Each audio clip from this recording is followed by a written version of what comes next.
I'm not saying that I was a dyslexic student, but I was quite similar to that case because I was not very academically inclined, or was least bothered about my homeworks. Got rank 1, and that call never happened. If you take 2 or 3 entries, they might just eliminate you from the process. So that was the mistake that I made, and not understanding the organization's demand at that point in time. Diverged into more philosophical questions. He ends up asking absurd questions as per the internet, and so this is the internet speaking. I'm offering our subscribers 10 responses in a week. Continuing this joke, he says कि और जिस दिन दादाजी ने आपको नदी में फेंका था, आपको तैरना नहीं सिखा रहे थे. तैरने के लिए कोई हाथ बांध के नहीं फेंकता है.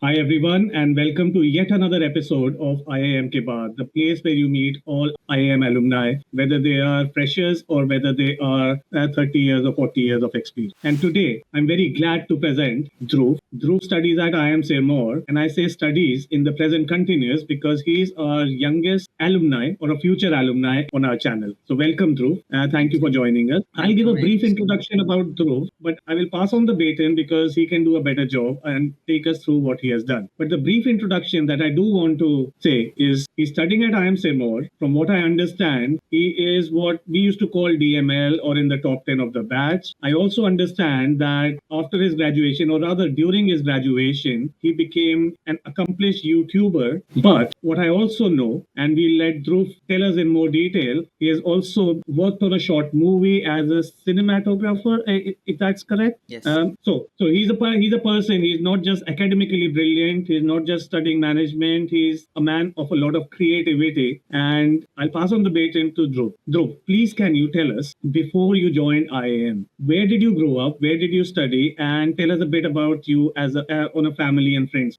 First of all, it feels very overwhelming to hear such an introduction of yourself when you're just 21 years old. So to start with, I hail from a city called Ratlam. Ratlam is a small city in Madhya Pradesh, which is quite, so Ratlam is quite nearby Indore. So always had this idea of IIM Indore in mind. And once, as and when started studying about commerce, a few of my teachers also gave me this idea. Say, you should go to an IIM. You're a good student. You are an active participant. You should be a manager in future. So I started researching about it, went through the websites of IIM Indore, Ahmedabad, Bangalore, because these are the celebrated names, right? So you always aim for them, and you always go through their websites first. So IIM Indore had this one program called IPMAT. It has one actually. So IPMAT is basically integrated program in management. So there, if you crack their examination and their interview process and get into this program after your 12th class, you can directly complete your bachelor's as well as your master's from IIM Indore. So they provide you with a degree of BA, bachelor's in arts, and then with an MBA, that is Masters in Business Administration. And that's a 5-year program, right? That's a 5-year program, yes. Okay. So started preparing for that. A professor of mine was actually very keen into this. He told me that yes, you should go ahead and give this exam. Prepared for IPMAT for the entire 12th. Got through the exam, got an All India rank of 117, but could not make it to IIM Indore because the seats, right? So at that point in time, there were just 150 seats, and for my category, there were 50, I think. So could not make it. And then, so that point in time, I had this snack that, okay, whatever happens, I have to go to an IIM at the end. So Dhruv, just help me understand, when you say there were 150 seats and you got 117. Yeah. I mean, to me, it sounds fairly straightforward. फिर तो होना चाहिए था. फिर, what does that category thing mean? Entire education system divides students into different categories, starting with general, then OBC, that is other backward classes. There's SC, that is scheduled caste. There's scheduled tribe. There's EWS, that is economically weaker section. There's PWD, there's people with disabilities, person with disabilities. So these are a few categories. I come under the general category, and general category usually has a limited amount of seats, and all the categories have some limited amount of seats. So general category only 33%. Yes, around 50, not exactly 50. There were around 60 to 65 seats, I think. Okay, so around 40%, maybe 35-40%. Yes, you can say yes. Okay, so you were 117 and seats were only about 40. और उसमें से हो सकता है कुछ ने नहीं लिया, so around 50 तक गया होगा. Is that right? Correct. 50, so you don't really get to understand at that point in time, at least you do not really get to understand what exactly is happening going in the process once merit lists are getting released, because at that point in time it was not very robust and not very transparent also. So got the rank. My category rank was 113 and my all India rank was 117. So there were 113 students waiting for that one seat before I could get in. Okay. So, okay, let's take one step back. Why did your professor say कि आपको इसमें जाना चाहिए IP MAT, and were you always academically were you performing well in studies? Is that why he said that, or was there some other reason? Okay, so I would love to touch upon that. So starting with, if I go say in a flashback in my first standard or LKG, UKG as we call it, I was not a very academically inclined student. Have you watched the movie Tare Zameen Par? It's a very famous movie Kind from of, India. yeah. Yeah. बहुत बहुत पहले देखी थी, थोड़ा बहुत याद है. Rest. Yes. So there's this concept of this one student, right? Ishan Avasthi. The movie entirely revolves around his world. So Ishan Avasthi is not a good student. He has dyslexia, and hence he could not really comprehend things really well. I'm not saying that I was a dyslexic student, but I was quite similar to that case because I was not very academically inclined, or was least bothered about my homeworks, was least bothered about my marks, grades, and also kind of upbringing that I have. No one really forced me to become an academically say inclined student, because even my father was not much. My mother was a very academically driven student at her time, so that is something I think I have gotten from her. So back in the days I was not very good at academics or say studying, because we call it studying at that point in time, studying, learning. Moving forward, around 6th 7th it was the same, and moving as we moved towards 8th was a turning point where I started giving in this effort again, which has a entire story behind it. Why did I started doing it? So I started giving effort, got good marks, and also ended up scoring the first rank in my class, and everyone was shocked because a guy who was not really in the top 20 list, he was suddenly at the top. So that was a turning point, and that day I realized that okay, it feels good. And also having good amount of knowledge actually builds a personality of yours, which gives you certain amount of confidence and also certain amount of credibility. So continue doing it. In 10th standard I got into this particular section that we had in our school, where the section also you had used to have some extra classes for IIT preparation. I was not really sure of if I want to go for an engineering undergrad or commerce. So I gave it a shot. Say, let's see what exactly goes into the prep of ITJ. And then if does not work well, then I'll choose commerce into 11th and 12th. So went through it. My father was quite determinant on the fact that I should not go for engineering because he's an engineer. He said, okay, I won't let you repeat a mistake. I'm not sure if any of you is an engineer, but yes, that was the words that he said. Moving forward, yeah, so did not really enjoyed that particular year of academics. Also hampered my 10th. It was a good score, but still I could have done better. Got a score of 86.6 in my 10th. Moving forward, 11th and 12th, I What chose was it? CBSE, Dhruv? CBSE. Yes, it's CBSE both. 10th and 12th both. Okay, let's double click. What got you interested in studies in class 8? Okay. So giving you a brief about it, as I was not a very academically strong student, and people around me were, say, a neighbor of mine, she was very good at academics and also extracurriculars. So she one of the top students of the school. So as we were neighbors and also from the same background, say, so I'm also Jain, she was also Jain. So her mother used to give a call at my place and ask about my grades, and that is something which usually people do. That okay, the results is out. How did Dhruv score? Did he improve? So I'm sure their intention was not wrong, but at that point in time, I was not really liking that. That why is my incompetency is asked about, and at that point in time, I decided say let's give it a shot. Let's see how it feels to study, learn more, and perform good academically, and also let's see how it feels like and how that particular phone call goes when you are one of the rankers. Got rank one, and that call never happened. फिर नहीं पूछा aunty ने कि मतलब कि क्या हुआ, कितने फिर मार्क्स कोई था. कॉल नहीं आया. अच्छा, के फिर daughter the moment you said कि हमारे उसमें थी कोई वो लड़की थी, मुझे लगा कि यार कुछ तो लफड़ा, अभी मजेदार कुछ मसाले वाली कहानी आने वाली है. No. She's still a good friend of mine.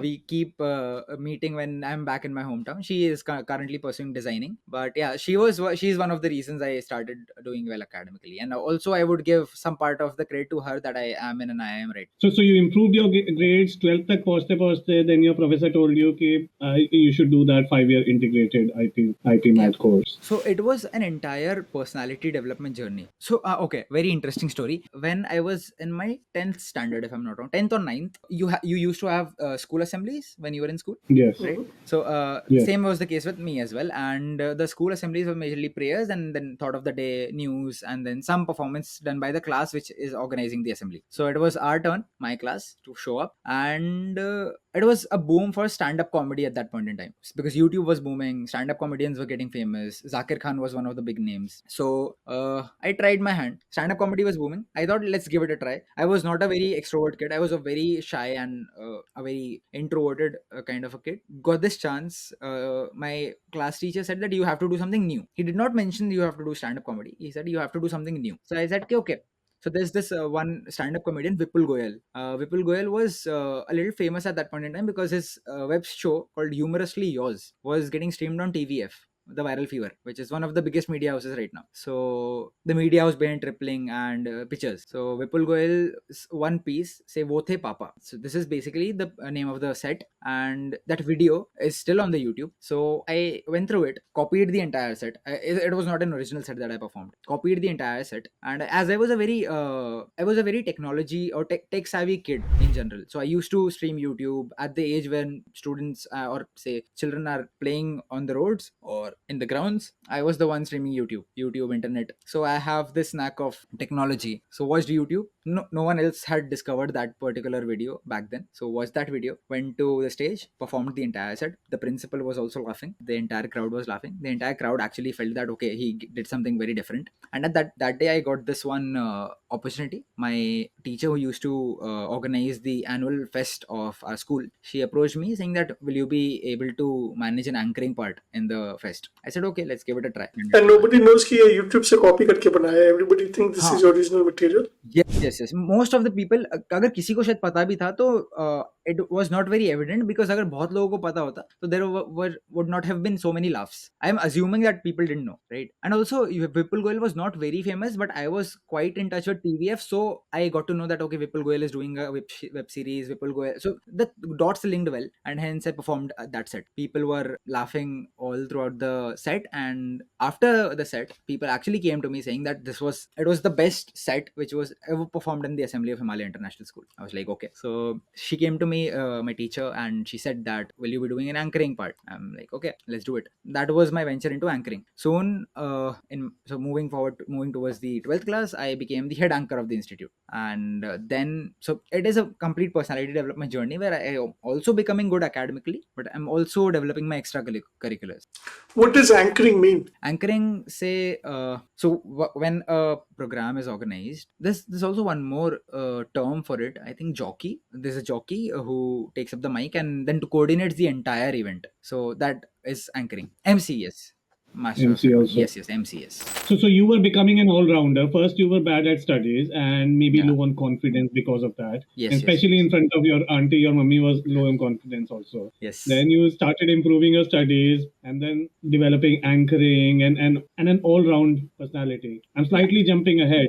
So 12th tak पहुंचते you were some all-rounder in your school. Is that right? Is that why you were suggested कि management में जाओ? 11th 12th mein, so 11th mein I was the school captain, and 12th mein I became the head boy of the school. So that also added to the credibility, and also as I was good with teachers, the teacher who was the class teacher of my class in 12th standard, he came to me. Actually, he suggested this to my father during my final result day of 11th class. So that was the time when I got introduced to IP Mat. My father said, okay, give it a look. I will never force you to do something, but okay, if you want to do it. So that was something I researched about, and I was very fascinated by the life at IIM Indore, because the videos that you see on YouTube, life at IIM Indore, welcomes batch of 2021, or say these videos, right? They fascinate you a lot. Seems like a happy place to be, and hence I started preparing for it. So the entire goal was to be at a place where people are like-minded, and we have a good big infrastructure, humongous infrastructure, and lot of opportunities here and there. That was the entire idea. I was not really a management driven student, but I was more like an experience driven student, a learning experience driven student. See, that's very similar to the purpose of our channel, which is about showing that a lot of people, including me, before we ever went to IIMs, used to think, यार IIM का है ये कितना मतलब stud होगा, मैं तो ये कर ही नहीं सकता, मैं तो इसमें जा ही नहीं सकता, मतलब मेरे तो ना ग्रेड्स हैं या कुछ ये नहीं है वो नहीं है. But then we want to bring out कि ज्यादातर लोग, कुछ कुछ हैं बहुत ही पहले भी वो बचपन से स्टार्ट हो जाते हैं, लेकिन ज्यादातर लोग नॉर्मल होते हैं, but they bring something out of them and then harness it to then cross the next level and cross the next level. Very true. थोड़ा सा, so you were talking about being an all-rounder. तुम्हें पता है हमारे school में about like when I was in primary school, जो हमारे school का जो टॉप ऑलराउंडर था, हम एक मिलता था स्वॉर्ड ऑफ ऑनर ऑलराउंडर. तो हमारे स्कूल में था वो hockey captain, cricket captain, dramatics में number 1 and known across schools कि ये बंदा है स्टड, हर चीज में, स्विमिंग कैप्टन, सब कुछ था.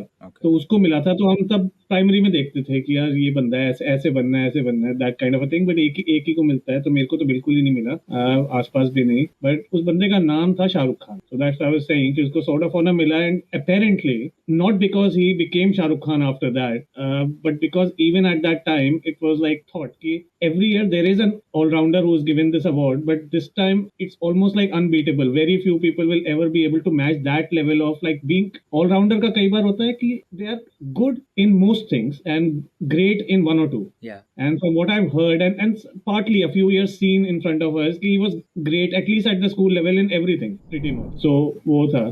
But great. So you went into IPMAT or you couldn't get in because your category में नहीं हुआ. फिर क्या? Were you disappointed? मतलब क्या बोला कि अब मुझे करना ही नहीं है ये, या फिर से रिपीट कर सकते हैं at the graduate level, sorry at the 12th level दोबारा दे सकते हैं जैसे जेई लोग दोबारा देते हैं? Yes, so if I tell you, yes, exam दोबारा दिया जा सकता है, because again it's an exam that you give after 12th. तो एक साल का अगर आप ड्रॉप लेना चाहो and you want to prepare for it, you can prepare and give. But being a commerce, say a student from commerce stream, and having a less number of options at my hand, मैंने सोचा कि if I give my 1 year to this entire exam and still I could not make it, the opportunity cost is huge. So I thought of going for an undergrad on a basic college, which was not really a basic college, but in a city which could give me learnings of the world, which was Mumbai. Okay, so then you moved to Mumbai. Yes. So IPMAT का scenario ऐसा था, IPMAT clear हो गया and then admission नहीं मिला. I saw students with all India rank of 300 400 moving in to the college and I could not make it. So it feels a little bad, actually not a little bad but very bad. I was very disappointed and I was say not exactly depressed but a little low for say 2 weeks 3 weeks, because if it's depression then it won't last for just 2 weeks 3 weeks. But yeah, it was some sort of a low phase of Disappointed but not depressed. Disappointed, yeah, but not. disappointed can, yes, disappointed can be I think that's very good because I mean, sometimes people say कि ठीक है I was disappointed and I moved on so quickly. तो मेरे को कभी सुन के लगता है कि फिर were you really disappointed? Did it really matter to you? थोड़ा सा disappointment is actually healthy in my opinion. Of Yes, course, it as is. long as you get the energy to come out of it. Makes sense. But Dhruv, I want to now understand a boy from Ratlam और फिर वो suddenly वो क्या बोलते हैं वो आजकल वो city of dreams and all that Mumbai पहुंच गया. So मतलब tell us that journey from a personal level कि how was the Ratlam versus Mumbai thing? Okay, so जैसे कि मैंने बताया IPMAT नहीं हुआ and थोड़ा सा बुरा लगा, 2-3 हफ्ता contemplate किया कि यार क्या कर रहा हूँ मैं लाइफ में. So the year which I appeared for in IPMAT is 2020, peak COVID year. So the exam which was supposed to happen in May was postponed till September. 7th of September I gave my exam. So it was a difficult phase because no one was getting an undergrad college. 12th was just completed. Undergrad colleges had most of the undergrad colleges have shut their operations and admissions for the time being, and I was at home preparing for IPMAT again. So September got cleared the exam. Then there was this video based assessment. The video I still have. I made a video answering 3 questions. One of the question I remember, the question was describe yourself in 1 tweet. So that was the question. So answered these questions, made a video, submitted it, got the all India rank, but could not make it. So the disappointment lasted for 2-3 weeks. But I also had this knack into dancing. So I was not a very good dancer in my school times, but when I used to prepare for IPMAT, I used to prepare till 10, say in the night, and then take a break 10 or 11 in the night when everyone is asleep. Then take a break in my room. There's this small area I used to dance. I used to dance my heart out. Movies like Anybody Can Dance, Anybody Can Dance 2. These movies actually somewhat inspired me, but the major inspiration was Michael Jackson. So started dancing, started practicing. Not exactly practicing, but just dancing for fun. So But can you make some Michael Jackson moves? yes, I can. I can moonwalk. I can Acha. moonwalk. I can make a proper set out of it. Okay. So yeah, we're gonna before the episode ends, I want to see a Michael Jackson move, and I want to hear some comedy from the set that you performed. Of course, not a problem. I don't know if moonwalk is possible on this ground, but okay, I'll try. We'll figure it out. We have done everything in an IIM classroom. You'll be surprised how many things people thought that was not possible have been done. Yeah, okay. Makes sense. So we'll do it. So there was this knack of dancing, and hence I wanted to also dance. And Mumbai was a destination where some of my cousins used to study. So I thought, okay, let's give MU a try. I did not know about DU at all. Otherwise, I would have applied. I did not know. I have had no idea about DU. Applied for MU, got into KC College, which is like in top 5 commerce colleges of Mumbai. Got into the college, and when And this is you skipping 1 year of education between 12th and starting college, right? Because of COVID. no, not really. So I have no gap year on my sheet because my 12th ended in like say May. The results were out in June, I think. April was the last. March was the last exam. Got results in May, June, and then as we got the results, I was preparing for IPMAT, gave IPMAT, and also simultaneously I was applying for Mumbai colleges because of course Plan B. So I got into KC College in October. October I was in the college. So for colleges, those when I went to college, I was in DU, and my college started sometime in May or June. Yes. So the tenure was delayed. ये जुलाई में शुरू होते थे यार. जुलाई में DU Okay. used to start in July, and I think it must be COVID year reason, right? Yeah. Because So they started everyone late. was figuring their things out. Yes, okay, how do we start it? And as they started it, the mode was online. So all the classes were online. We used to get our schedules and everything was online. But still, on that particular online mode, it was a cultural shock for me because people from Mumbai with a good amount of exposure and also a good amount of knowledge about particular things were there in the classroom talking about cryptocurrency, and I was not even sure what exactly deficit financing is. So that was a very major cultural shock for me. So as you talked about what was the transition like, the transition was shocking, but yet also it came with a lot of dreams that as and when the COVID gets over, we would love to go to our campus, which is not really a campus but a building, but experience Mumbai to the say essence of it, because But Mumbai you're doing these online classes from home, or are you doing them from Mumbai? no home. Yes, home, Ratlam. Home. Okay. So online October 2020, you start online classes from Ratlam. When did you physically land up in Mumbai? February 2022. 2022. Okay, so 1.5 years was all online. Yes. In a way, if I think about it, it's a soft landing, right? Yeah. Because Yes. physically पहुंचने से पहले you've already prepared. Completely agree to that, because actually I think colleges being online was a major area which actually helped me develop my entire personality and become the kind of a person that I am today, because I was not a manager type of a person. I was a very studious type of person who could do daily jobs well but could not make people work, because majorly managers' work is to make people work for them, right? To be very blunt and honest about it. And online classes were actually a soft landing. Because I remember, and that's why I'm very interested. So I grew up in Delhi and till my university days. And right after university was the first time I went to Mumbai, even for 2-3 days, staying with a relative for 2-3 days. For me, it was quite a cultural difference. And I was wondering, acha, Ratlam is definitely a smaller town than Delhi. So Mumbai kitna difference laga. So 22 February 22 you landed. Yes. That means you still have 1.5 years left of college, right? Yes. Say And 1 year. Say 1 year. 1 year of college life. 1 year, 2 months. Where did you stay? Did you stay in some PG with some people you know? Kaise, how was accommodation? Okay, so as we talk about online classes, I was a little active in my online classes. That was the time also I started my podcast. So as I was very active, I used to have a very say diverse group, and many people used to know that this guy is a person who started his own podcast when he is at home. He also calls students from KC College, so they used to listen to the podcast as well. So there were a few friends. So Manan, Agastya, Samarth. These were the three mates I decided to live with, because Manan and Samarth were from again Madhya Pradesh. Pradesh, Jabalpur, and Agastya was from Surat. Again, we were from the same group. So we rented out a flat in Prabha Devi, which was Elphinstone back then.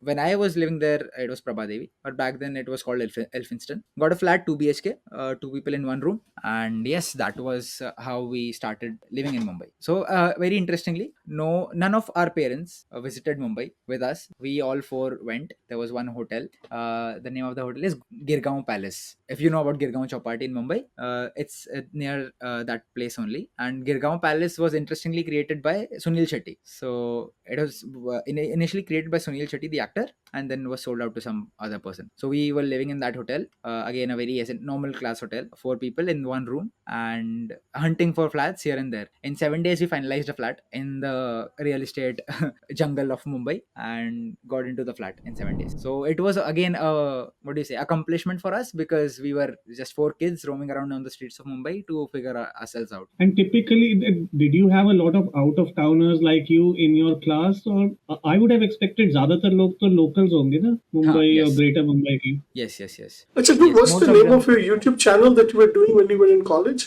कोई नई बात बताओ. Not a So very I was, famous one.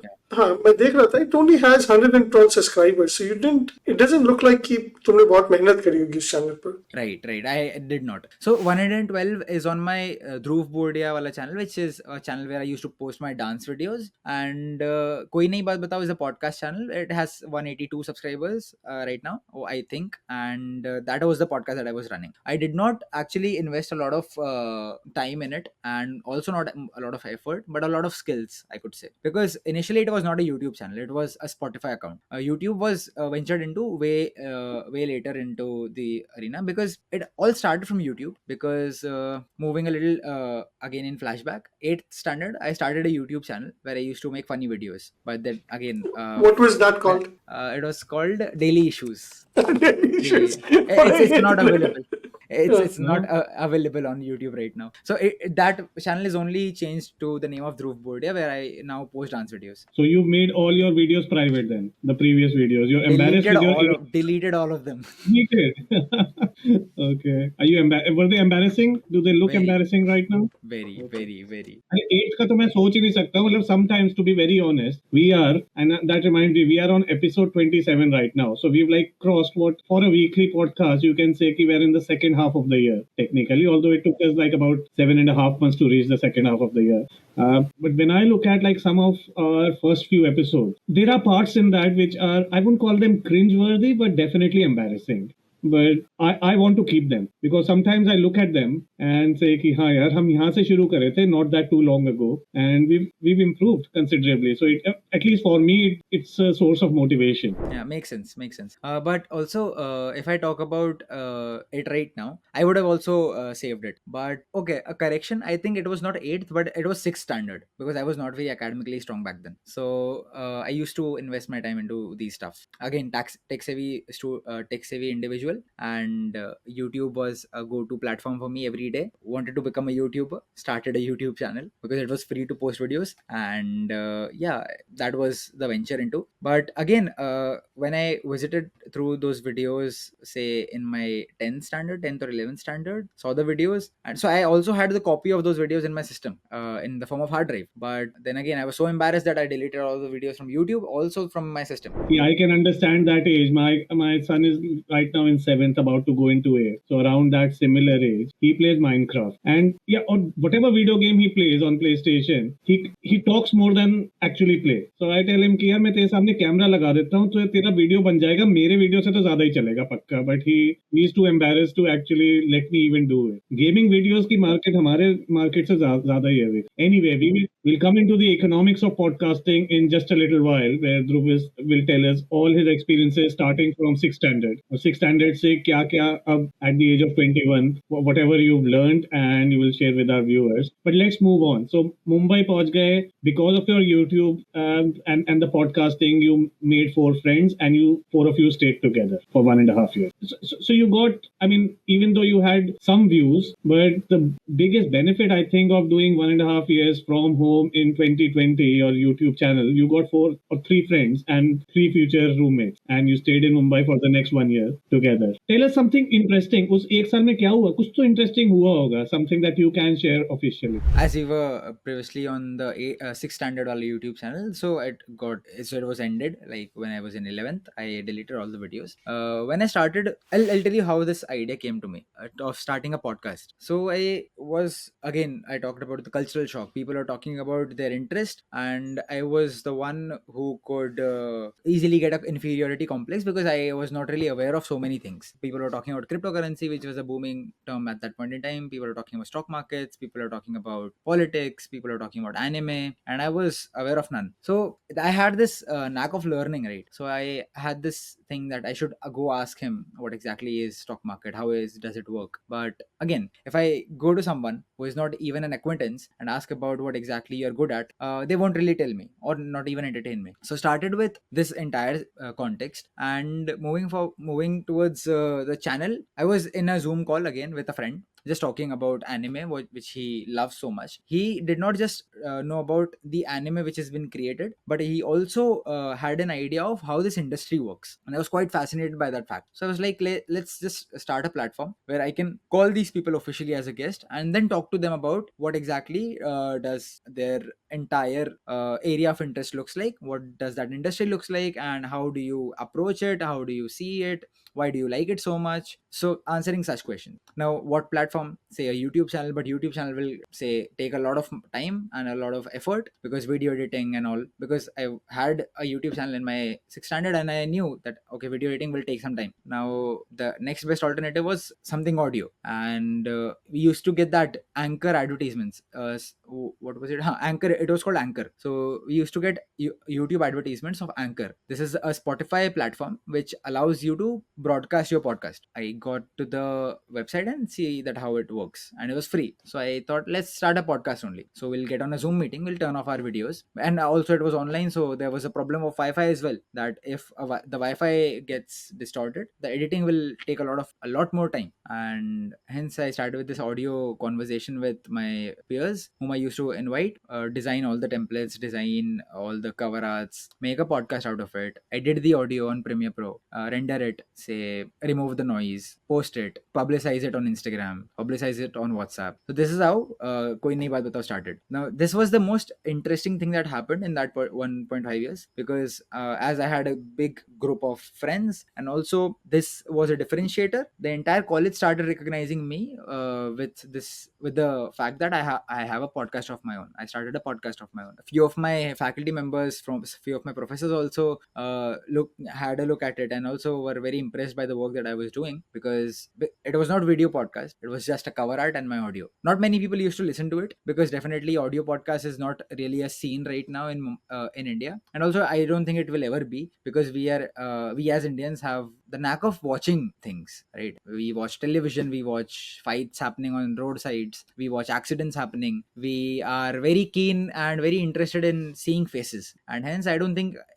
anytime soon an audio podcast culture is coming to India. So as in when I completed like 30 podcasts, 30 episodes, I think I ventured into this 30 or 40 episodes, I ventured into this area of video podcasting. So I tried making one video podcast, failed miserably because I was not sure of how exactly it will work, and again switched to audio podcast, completed say 40-45 episodes, and then season 1 was shut because in February the colleges were reopened, and once I was in Mumbai, I did not used to get time for making podcast because college. Then I also had an internship to do, and my internship was full time, so I usually used to skip college and do that internship, and basically the podcast Koi Nayi Baat Batao was sacrificed in the middle. Started it back after my undergrad and before my MBA for like 3 months 4 months, made 10 episodes and got a good growth, because now I after 1 year I understood that how this industry works, how this entire scenario looks like, and what exactly people want. How was getting into IIM? Like, how did that feel? And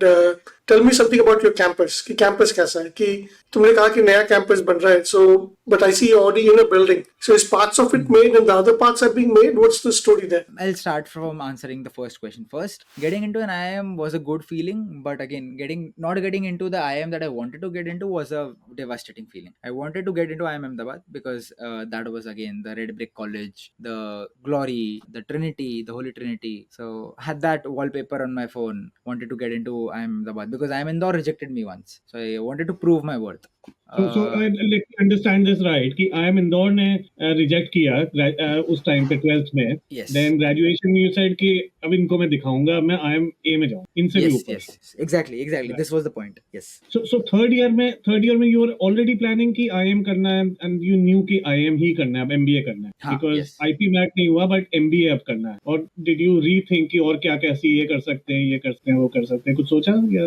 No, as a human, I'm more like I'll do something that I want to, rather I'll do something that might just be good for me. I don't think things from that angle, that I'll do this because it's good for me, but rather I'll do this because I want to do it. And hence I planned an MBA. I was very sure of completing, preparing for CAT, because as I was in Mumbai and my third year started, I joined a coaching center and also was going to my classes, also was studying for my exams for undergrad, also was doing an internship with upgrad. So this was an entire construct of Mumbai, so I started preparing for CAT in my So third year. tell me Yes. your typical day. Dhruv, tell me your typical day. सुबह कितने बजे उठते थे, कब क्या करते थे, cat के लिए कब प्रिपेयर, और इंटर्नशिप कब? A day in the life of Dhruv. Okay, a day in the life of Dhruv would look like, say, wake up at 8, I think 8, 9. If I had to go to office, so it was a hybrid internship. If I had to go to office, I would wake up at 6. If not, then I would wake up at 8. My login time was 10. So if I'll do the online part first. If I did not had to go to the office, I used to wake up at around 8. Wake up, brush my teeth, have my breakfast, take a bath, and then log into the portal and start working with the manager that I was associated with. Started doing my role, complete my half of my work till lunchtime. So I had 2-3 roles to play. One of my role was completed till lunchtime. Take my lunch, then again start working. By around 5:36 I used to complete my work in an online mode, and then I used to take a half an hour for myself, chill a little, and then again I subscribed to newspaper. So my first thing was to read newspaper then. So I used to read newspaper, the areas that interest me the most, while I have my dinner. Once the dinner is done, I used to watch recorded lectures for CAT preparation, and yeah, till 11-12 I used to study and then again sleep. And if I had to So go to CAT preparation, you were saying you had taken a course. कहाँ से course लिया था? Online course? Coin Academy, Okay. QUOIN Academy. And is that like a local, highly regarded, or was it because online तो फिर आप कहीं से भी ले सकते हो, right? You don't Yes. have to. Then it doesn't have to be local because it's not a in-person thing. Yes. So, Coin Academy was again based out of Mumbai. A friend of mine recommended it to me. So he said, and I quote, that if you have a good math, if you have a good hand at math, you should go for this coaching institute. And I had one. So even in my 11th and 12th, I studied maths with commerce. It was maths as an optional subject. So I had a good hand in math. So I took up this institute. Though it did not turn out to be a very good choice for me, but yeah, I took up this institute. I only used the recorded lectures and mock test actually. Recorded lectures was also just a part of it. Majorly used to solve questions on my own. So start to finish, how long was your CAT preparation with on the recorded lectures and all that? Started at around April, I think April 2022, and yeah, till November 2020. Okay, so about 5 months. 5 months CAT preparation, Yeah. along with an internship, along with graduating from college, and along with living in the vagaries of Mumbai, which is not Yes. your hometown, not at home. Yes. तो उसमें खाना वाना भी बनाना पड़ता होगा खुद ही, या सारा बाहर से ऑर्डर होता था, Zomato So and all that? we had this house helper with us, Ram Bhaiya. We had, so he used to live with us, and he also used to cook for us, and also used to do the household stuff, say washing clothes, ironing them. So we all four decided to keep him because it was a need for us back then, at least for me, at least, because I was very seriously preparing for CAT and also venturing into different areas. So it was a very serious need for me, and also my 3 friends felt a need, so we had this house helper. So any of those three were also doing CAT prep, or just you in the house? They were also doing, but they were not very diligent about it, or they were not very serious about it, because they had this idea that we'll give CAT once, we'll get an idea, and then we'll give it again. Okay. So you were like the serious person in the CAT. Now see, in sports, what always happens, whether it's cycling or running, is people have like an associate runner just to pace them. Yeah. So and even in academics, if you have someone, if you're relating कि यार ये भी अच्छा मैं भी अच्छा, when you compare notes, then it keeps both of you on the top of your game. So did you have someone like that also? Did you exchange notes, or you did it all solo? I would say it was my ego for that point in time, because again I wanted to prove my worth getting into an IIM, and hence I had that drive of doing it all alone, because even after not getting into a good coaching institute which could not help me with my ventures or into cat, I managed to complete it on my own, and the motivation came from there, that yes, this is the year that I want to crack the examination. I'll get my mock score to 99 percentile, and that will in turn ensure, or say give me a surety of me performing well in cat. I did not perform well in cat, and hence I scored 97. But in your mock, you were scoring 99 percentile. Yes, in few of them I did, yes. So you could have taken a 1 year break too, right? Because you're very young. एक साल का break लेके भी कर सकते थे. Yes, कर सकते थे. But again, the idea was not to break the flow. And one thing was, I completely understand that going for a work ex and taking a cat next year would have been very lucrative for me. But the idea was, so my father is a businessman and currently the sole man running the show, and I want to join him as soon as possible. And hence, So I do you did have not brothers really and want sisters, to. Dhruv? Yes, I have a younger brother. What is he doing? He's in 10th standard. Okay. तो वो So IP mat के लिए prepare कर रहा है या नहीं कर रहा है? I know he's in 10th, so I don't think he is doing it right now. But he has a knack of into commerce only. So let's see what he does. Not So tell me yet. this: Bombay में रह रहे हो, apartment में रह रहे हो. You also have your Ram Bhaiya. You're able to take a coaching classes. So you come from a middle class family. That means, right? Money, because Bombay का खर्चा 35,000 rupees a month होता होगा for just for you, right? हाँ, yes, yes, 25,000 a month. 25,000 में हो जाता था. हाँ, yes, easily. Okay. What was the cost of the apartment in Mumbai? Mumbai में तो मैंने सुना कि मैंने apartments बहुत expensive है. So we had an advantage over here because it was COVID just ending, so property rates were low. Okay. So the rate of the flat was 53, and it was split between four of us, so 13,500 to 13,750, something around that. And then Ram Bhaiya's cost was say around, I think 3,500 per person. So और वो कितने घंटे के लिए काम करते थे राम भैया? He used to live with us. Okay. So for 14,000 rupees, you can have a person in Mumbai who will live in your apartment and take care of everything. So he was from Surat.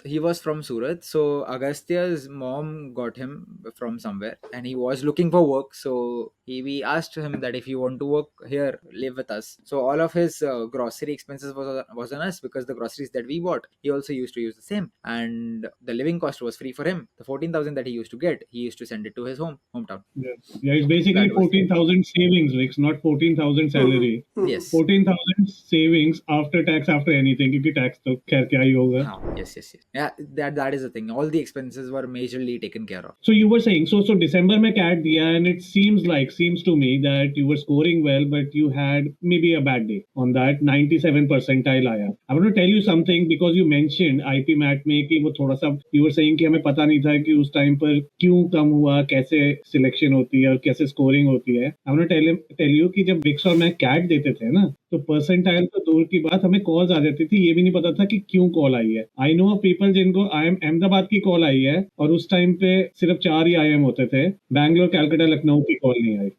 And I know people who have converted just the one call they've got. I know people जिनको 4 मिलती थी लेकिन एक भी convert नहीं होती थी, और किसी को पता नहीं कि क्यों हो रहा है ऐसा. That was the level of black box that we operated in about 25 odd years ago. So अभी तो 99 percentile, 97 percentile, काफी चीजें पता चल जाती हैं, right? And they tell you कि कहाँ से कॉल आ रही है. So how many calls did you get then? 97 में तो कम ही आई होंगी. हाँ, I got everything except the 6 top IIMs. Blackies को छोड़ के सारे. Okay. So they are called Blackies, That the is- top 6 IIMs? Yes, Bangalore, Lucknow, Ahmedabad, C for Calcutta, K for Kozhikode, and I for Indore. Blackie. Okay, Blackie. Yeah. Yeah. हमारे time पे 4 होते थे, उसको ABCL बोलते थे. बाद में फिर अमिताभ बच्चन ने भी शुरू कर दिया था ABCL उस टाइम पर. So वो भी ठीक नहीं, था. हमारे टाइम पे ABCL होते थे, but I think Indore had also opened. It must have first Indore batch or in our- something. Indore, I know why that Indore opened in our batch.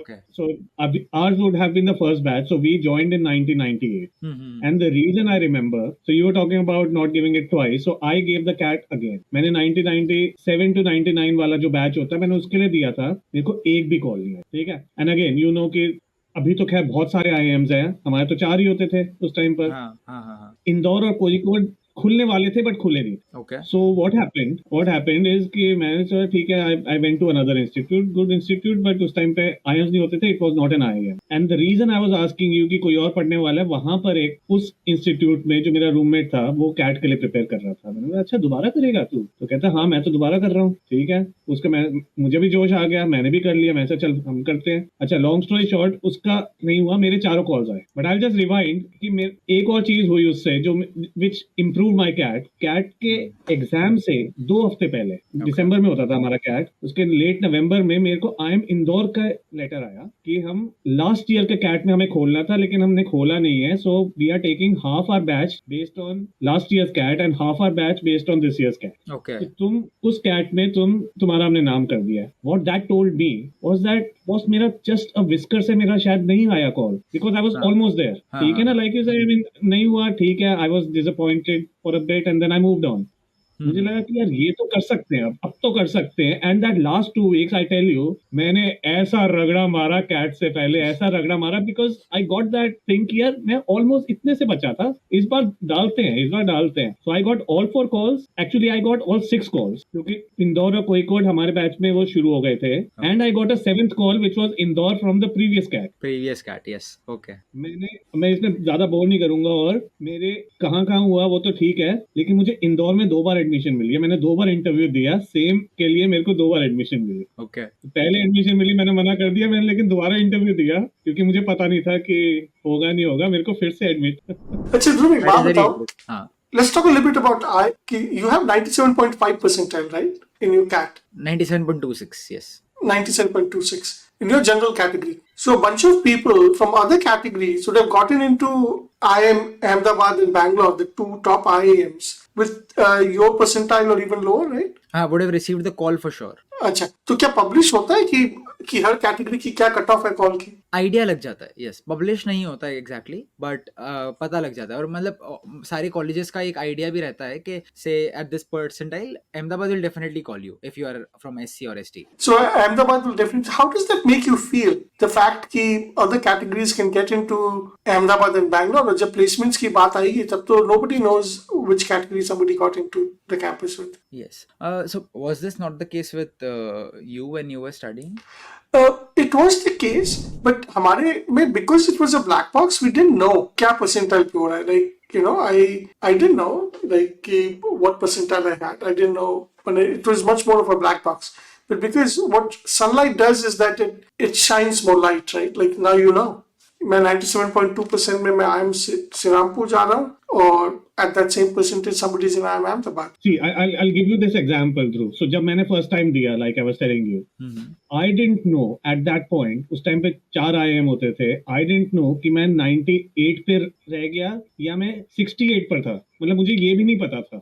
They did not used to give you the percentile as well. अरे percentile तो छोड़ दो, मतलब कुछ नहीं पता था. You either get a call or you don't get a call, and you didn't know कि आपने, which is what I'm saying, कि जब मेरे कैट अगले साल के कैट से 2 हफ्ते पहले इंदौर की कॉल आई ना, that is what I put 2 and 2 together कि यार फिर तो I have missed it by a whisker. फिर मैं probably I thought कि in today's lingo I was at 98. मुझे ऐसे लगा कि मैं 98 वाला था, मैं 68 नहीं था, क्योंकि उस टाइम तो मैं आई ना, वैसे कुछ एक भी नहीं आई कॉल, तो अब क्या होएगा, क्या कर सकते हैं. तो जैसे हमारे चैनल में there is a video which has done actually the best, and that's from a dean of IIM Bangalore who used to be our batchmate, Saurabh, where we debate about is reservation good for IIMs, and Saurabh takes a position that reservation is good for IIMs and reservation is good for the country, and he talks about how SC, ST and OBC are correlated to economically weaker section. And you know, I'm 46 now, and I do agree कि you had enough money कि you were spending 25,000 a month in Bombay, right? Economically weaker section doesn't have that much money. उतना पैसा तो पूरे परिवार को चलाने के लिए होता है, 4-5 लोगों के परिवार को चलाने के लिए. So obviously you got more exposure and everything. But I completely disagree that OBCs and SC, ST should have a category. That doesn't make sense to me. Because, and I talk about that in that episode, that look, IAS ka beta again becomes an IAS because dad was in the category, now the son's in the category. How does that make sense? So economically weaker section makes sense, but not the other thing doesn't make sense. And we never had someone like you who is obviously brilliant, suffered in class 12 because you can get into IIM Indore because of your category, and probably would have gotten into one of the top IIMs if the SC, ST, and OBC category wasn't there, and if we were just competing with everyone, and economically weaker section, I understand. Let's give them benefits. I get that. How do you feel about that? Because one thing I've realized is that it's easier to do the impression of doing good than actually doing good. The impression of doing good. क्या हम SC को दे रहे हैं, OBC को दे रहे हैं, India had oppression for thousands of years. That's the impression of doing good. But actually doing good is, in my opinion, the EWS, economically weaker section. In SC, ST, and OBC, that's just an impression of doing good. What I want to hear from you is, what did you feel as on the receiving end of that policy? And the other thing that I've seen is, for example, the dean of our batch, Saurabh, he's a very dear friend and someone I respect a lot. He posted in our WhatsApp group, we have a group for Y2K batch, the year 2000 batch of IIM Bangalore. And he posted that 50% of this batch was girls. Now, obviously, 50% of the batch is girls. It seems to indicate that they might have had a slightly different cutoff, or I don't know. I have a daughter, and I think 50% of India is girls, right? So it would make sense 50% of the batch is girls. But what I want to understand is, like, was it just normal competition, or were they given, like in America we call it the DEI, diversity, equity, and inclusion criteria, or was it the diversity, equity, and inclusion?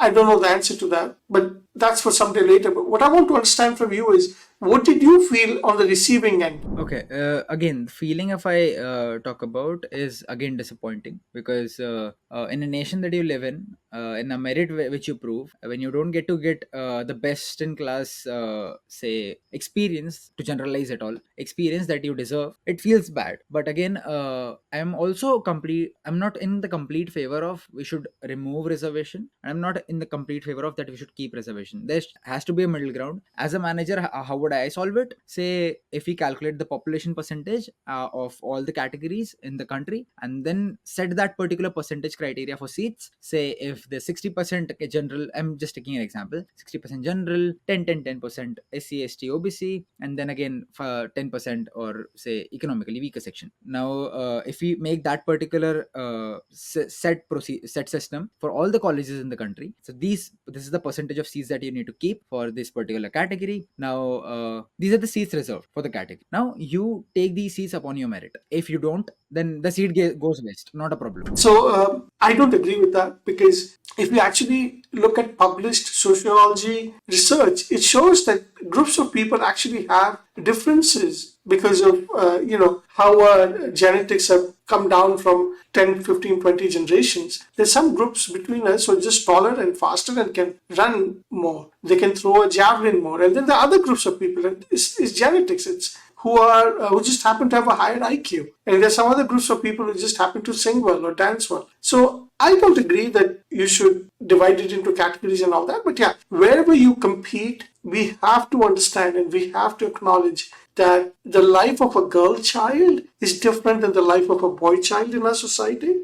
So a girl child is at a disadvantage, and we need to try and give a leg up to them. And we need to try and undo that. And sometimes the way you undo it is that if you give this benefit to the next 3-4 generations, then these girl children will end up being in positions of power, and they'll treat their own girl child differently. And we have to understand that lack of money takes away a lot of experiences when somebody is growing up. But I don't understand, but we have to work towards abolishing कि अच्छा this happened 500 years ago, 400 years ago, 300. जैसे हमारे घर में मैथरानी हुआ करती थी. मैथरानी माने मैं बचपन की बात बता रहा हूँ, जब मैं कलकत्ता में था. She used to come and clean the bathroom. She used to come and clean the toilets. And I was told in the house when I was growing up कि मैथरानी को मत छूना. But I was not supposed to go near her when the मैथरानी came to clean the toilet. And I'm sure that had huge psychological effects on her and on her children.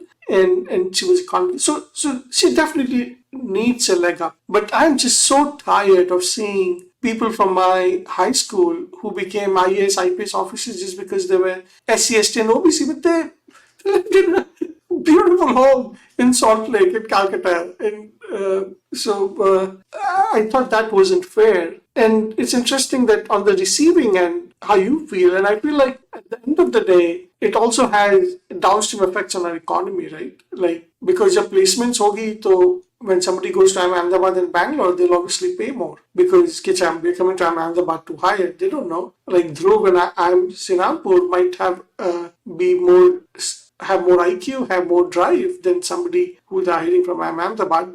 But the other thing that happens is that now having grown up and now realizing that you have so less time in life. Like I cannot distinguish between two candidates, and so I look for signals, right? Because I can't distinguish between Dhruv and this other person, I'm just gonna look for social signals. Kiss college gaya hai? What was his rank in his class? So I'm looking for all these signals to try and hire him. So it's interesting. So how big is your batch, Dhruv? It's 300 students, 310 300. And what was the placements last year like? कि अभी placements खत्म हुए, right? 2-3 महीने पहले. अरे placement पे आते हैं we just at a very interesting point of his journey where we were talking about कि उसको कॉल आई सारे आईएम से कॉल आ गई राइट कितने आईएम है अभी 19 सो 21. यू गॉट 13 21 हो गए अब हाँ तो So you got- जब मैंने कैट दिया था जब 20 थे IIM Mumbai is the new edition. NITI is now called IIM Mumbai. अच्छा हाँ वो तो नीति था right I used to stay very close to NITIE Powai में so you got 14 calls Yeah. 14 interviews दिए जाके या So not कुछ छोड़ exactly दिए 40 interviews. So last के कुछ IIMs जो होते हैं जो नए हैं who are new to the family, उन सबका एक common call होता है that is CAP, Common Admission Process. Is it? So you Okay. give that one interview and that score goes to all the colleges and then according to their composite score that they make, they offer admissions. So ये कितने IIMs last के few which ones are you talking about? So CAP में आता है Sirmaur again Sirmaur Sambalpur Amritsar Bodhgaya Nagpur has its own process Kashipur and yeah I think these are the colleges one or two I think I'm missing but yeah okay Udaipur Trichy yeah Udaipur Trichy all of these have this cap call Udaipur Trichy and then Visakhapatnam has its own different so Visakhapatnam and Nagpur has their different process apart from that Rohtak has a different process Blackies have a different process Shillong has a different process and apart from that all the IIMs has this one common admission process. So out of the 14 that you got, approximately seems like 5-6 के अपने processes हैं और बाकी जो 7-8 है जिनका common cap process है. Is that right? Yes, approximately. you can say that. Yes. But you still had like 7 interview calls. So 6 के individual processes और एक cap. हाँ, so say 4 individual calls, say Shillong, Rohtak, Nagpur, and Visakhapatnam. Then a cap call, that is 5 interviews. Apart from that, I had IMT Ghaziabad, MDI Gurgaon, and IIT Madras, so IIT Roorkee. These few interviews. Okay. And these interviews were they also through the CAT या उनके test भी अलग थे? नहीं, CAT. These all were from CAT. Everything is through CAT. So IMT Ghaziabad is through CAT, IIT Madras is through CAT. Yes. Wow. So things have changed क्योंकि अब हमारे time पे सबके एग्जाम भी अलग होते थे. So I think it's good. It's just having a centralized process. And I haven't heard of this CAP common thing before. So that's good learning for me. Do you think it's good to have individual interviews? या सबके common was a better for you? It's an for an individual. If you say again, having different interviews is beneficial because if you mess up in one interview, it affects more than say 5-6 colleges of yours which are in store. But again, if you have individual interviews, you can score good in some and score bad. You can afford to score bad in some. But from administrative point of view, having a common process for so many colleges gives these colleges a easier hand to judge a particular student. Again, as Vix rightly mentioned, that they're looking for a social metric, so they give the student a score, and that score is again given to all the institutes, provided to all the students that this student got this much score. Now you can make a composite score of your CAT percentile, his work X, his interview score, and whatnot, all of that into one particular composite score. If that composite score clears off your cutoff, then you can directly give him or her an admission. If not, then yes, he can try next time. So कैसी गई interviews? How was your interview experience? So my Shillong interview went the best, I would say. So Shillong, the process was a GD first and then an interview. So I think that was the best interview yet till date. And apart from that, CAP was decent, not very good, not very bad. IMT Ghaziabad was also decent. MDI Gurgaon was really good. And I think IIT Madras was really good. IIT Roorkee was bad. Yeah, this can be the metric. Did you say IIT Roorkee or did you mention IIT Roorkee? I heard IIT Roorkee. Yes, IIT Roorkee, yes. Why IIT? It should be IIM, right? No, so IITs also have their Department of Management Studies open now. So it's called Okay. DOMS. So IIT Okay. Madras DOMS, IIT Roorkee DOMS, IIT Bombay DOMS, IIT Delhi DOMS. Okay. तो फिर finally कितने में admission हुआ, कहाँ कहाँ हुआ? So I think my age, also my work experience played a factor, because as I was also giving in CAT 2022, so basically the ones who were waiting for COVID to end and also appear for CAT, that was the slot when I was appearing for, and hence WorkX was preferred was preferred more, and hence I could not make it to the top colleges, top calls that I had. I was waitlisted in most of them, and converted Amritsar, IMT Ghaziabad, Goa Institute of Management, IIM Sirmaur, and yeah, I think that was it. These are the few converts. So I'm much more removed than you, and you see the process more closely as a first person. But I have this impression compared to 25 years ago, when half our batch was with 0 work-ex or up to 1 year work-ex, and less than half the batch was with anything more than 1 year work-ex. आज की date में मैं देखता हूँ people in IIMs on average 1-2 year work-ex तो होता ही है, at least top IIMs में. And I'm comparing versus people that I see in, say, IIM Bangalore and IIM Ahmedabad that we speak to. 2 year work ex is very common, 3 year 4 year is increasing. और हमारे time पे 3 साल के work ex वाले बंदे को तो हम बुड्ढा बोलते थे. So that was, there's a big difference. So I can understand why if you are going in directly as a fresher, IIMs are increasingly reducing freshers, and I think that's like a global MBAs. That's what they do. 3 साल के work ex के अंदर बहुत कम जाते हैं लोग international MBAs में. And there's a reason for that. I don't know. I mean, people can have two sides of view on that. So you land up in, so you took Sirmaur, obviously. Was there any particular reason why you chose Sirmaur within all these? So I was of the opinion that I would be able to convert Shillong very easily. Shillong is basically considered as right next to Blackie. So I was like, okay, I'm going to Shillong. Shillong was not converted because waitlist did not move that year. People did stick to their seats, and hence got into Sirmaur, got Amritsar. I was very sure that I'll be going to a government institute, no private institute at all. So IMT, GIM, MDI, they were out of the picture. And from IIMs, I had these two choices to make, Amritsar or Sirmaur. Sirmaur was way more beautiful because Himachal Pradesh, so I chose Sirmaur. यार मैं तो बोलता कि अमृतसर का खाना unbeatable है, वहीं पे जाना चाहिए था. अमृतसर But पास में then- ही है ना यहाँ से. हमारे टाइम पे अमृतसर होता नहीं था, but I would have gone to Amritsar. But मैं एकदम हाइपोथेटिकल बोल रहा हूँ, don't take me too seriously. सो अब मुझे कैंपस के बारे में just tell us. We been waiting for this whole campus thing for a long time. We just wanted to string the entire journey कि कैसे पहुंचे Sirmaur. So you arrive in Sirmaur. How big is your class? So we have different classrooms. So as I'm in my second year right now, we have classrooms of 100, capacity of 100, capacity of 60. I'm currently sitting in a capacity of 60 classroom, capacity of 40, capacity of 15 as well. So for The my total classes, batch most size- batch you're size talking about क्या the batch size. Batch size is Yeah, yeah. 310 for me, and for 300, around 300 for the junior student. the junior right batch. Right. And कितने sections बनाते हैं उस 300 के? 5 4 5, generally 5. This year it's 4 because एक बड़ा classroom है हमारे पास, so we are utilizing that to the fullest, and hence we have created Right. one big class and 3 60 की capacity का section. And what's the gender ratio in your batch? Since we were talking about like IMB, we just got to know कि 50% gender ratio है women.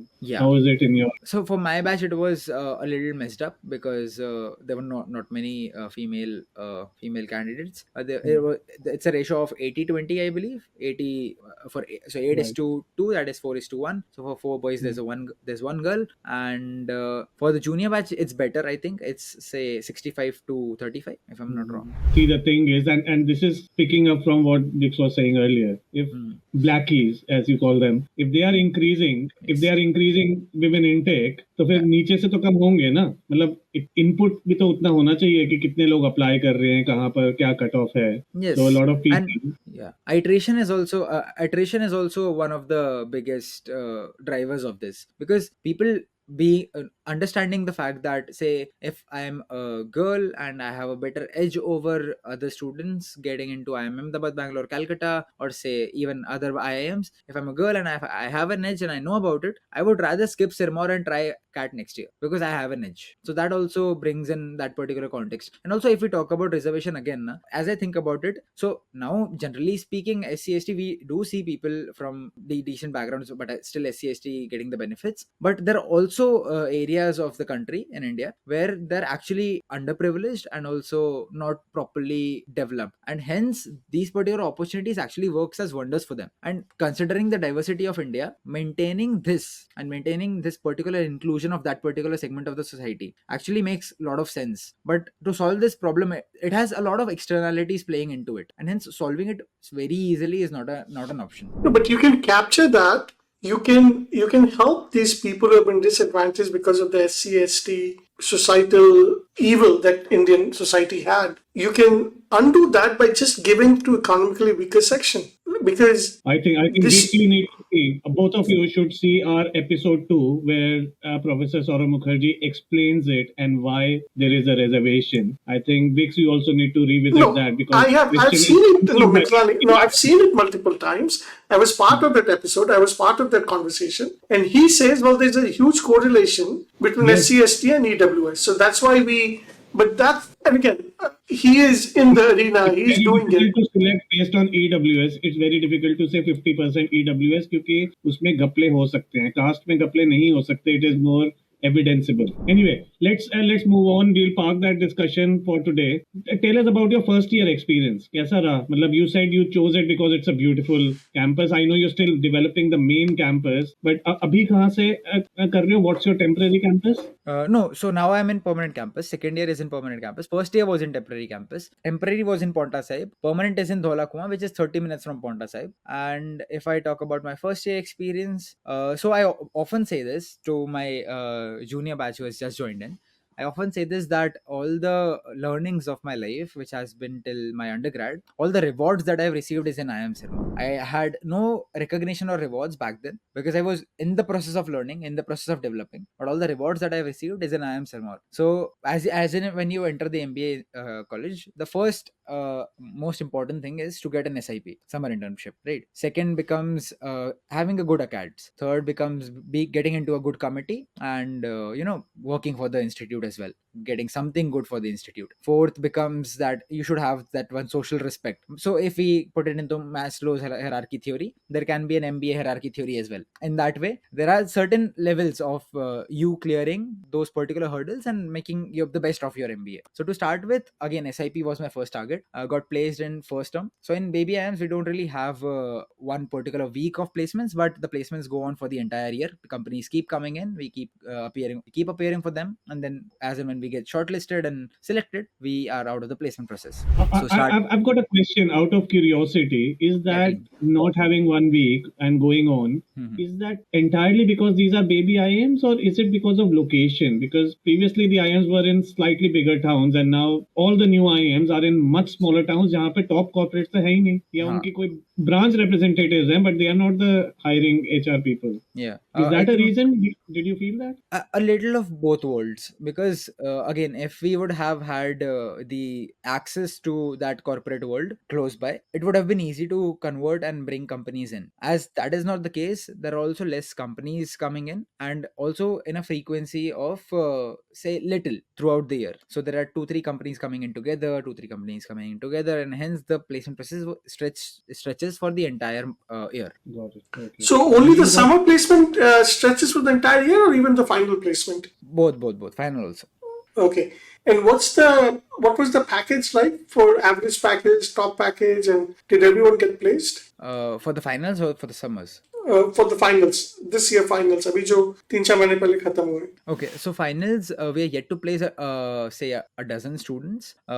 and also, so IIM Sirmaur, I think, is one of the only IIMs who do not leave the hands of the students until and unless they're not placed. And if they're not placed, we are still running processes for them. They are back in their hometowns. They've gotten their degrees, but we are still running the processes for them, and we have not asked them to opt out of the process at all. So we are running processes. As and when we complete them, then we can release the placement reports and numbers. So what was the reports and numbers for the year prior to that? Year prior to that, the average was around 14 lakhs CTC. Highest was one package of 64, I think, which was an international placement. And what else do you want to know? Yes, everyone got placed, 100% And then, placements. tell me more about this international placement. Which company came? Where did this person get hired, and so on? I'm not sure of the name of the company because that was the super senior batch. They were not here when we entered. But I think this was in UAE, and the company was somewhere related to the petroleum industry, if I'm not wrong. Still, I cannot really make a mark because I'm not sure of it. Sure. So, okay. So coming back to your thing, you got placed in the first term itself. Were you in the first few people who got placed? Yes, you can say, yeah. और क्यों हुआ? Why do you think you got placed first? Luck of the draw या कुछ ऐसा कुछ कर दिया या कुछ podcasting की story बताई? Interestingly, in my undergrad, I was quite an active student, as I mentioned. So even when the colleges were offline, I used to participate in events. I organized a few events. So including that and my internship and my podcast and my academics, as well as also I wrote a paper which got published. So including all of that, my CV was a decent CV. So it used to get shortlisted for all the companies that came in. So the first was ICICI, second was again EY, and then third was the company that I got placed in. ICICI shortlisted me. I could not make it to the interview round. I was out in the GD round. So I understood that, okay, this is the mistake that I'm making. Second was EY, which was direct interview. Could not make it to could not convert the interview because I again understood the mistake that I was making. And in the third company, which was DCM Sriram, which is a conglomerate, they had a GD and 2 interviews, cleared all the 3 rounds because I knew what mistakes not to make. And what was your mistake that you were making in the interview? So in GD, my mistakes was that I was generalizing a lot. Generalizing in the sense, say, I was taking every particular group discussion as from an angle which is taught rationally, right? Okay, in a GD, you should take only 2 to 3 entries. You should not speak much. You should not speak less. Starting gives you brownie points. Ending gives you brownie points. Concluding gives you brownie points. Letting everyone speak gives you brownie points. But that is not the case for every company. Some companies are actually looking for outspoken people. So if you take more number of entries, they actually shortlist you. If you take 2 or 3 entries, they might just eliminate you from the process. So that was the mistake that I made, and not understanding the organization's demand at that point in time. Second, in my EY interview, I actually messed up, I would say, because if a company is coming to recruit me as an employee or as an intern, they're looking forward to having me as an employee someday, and I could not really put out my entrepreneurial thoughts in front of them. That was the biggest mistake that I made. Amidst the interview, actually, I realized that, okay, I'm making a mistake, but it was too late to realize that. Okay. And so you got the third interview, DCM Sriram, and you learned from your first 2 mistakes, Yes. and you converted DCM Sriram. Yes. And how was that summer internship? You must have just finished your summer internship. Yes, Is that I right? just finished, yes.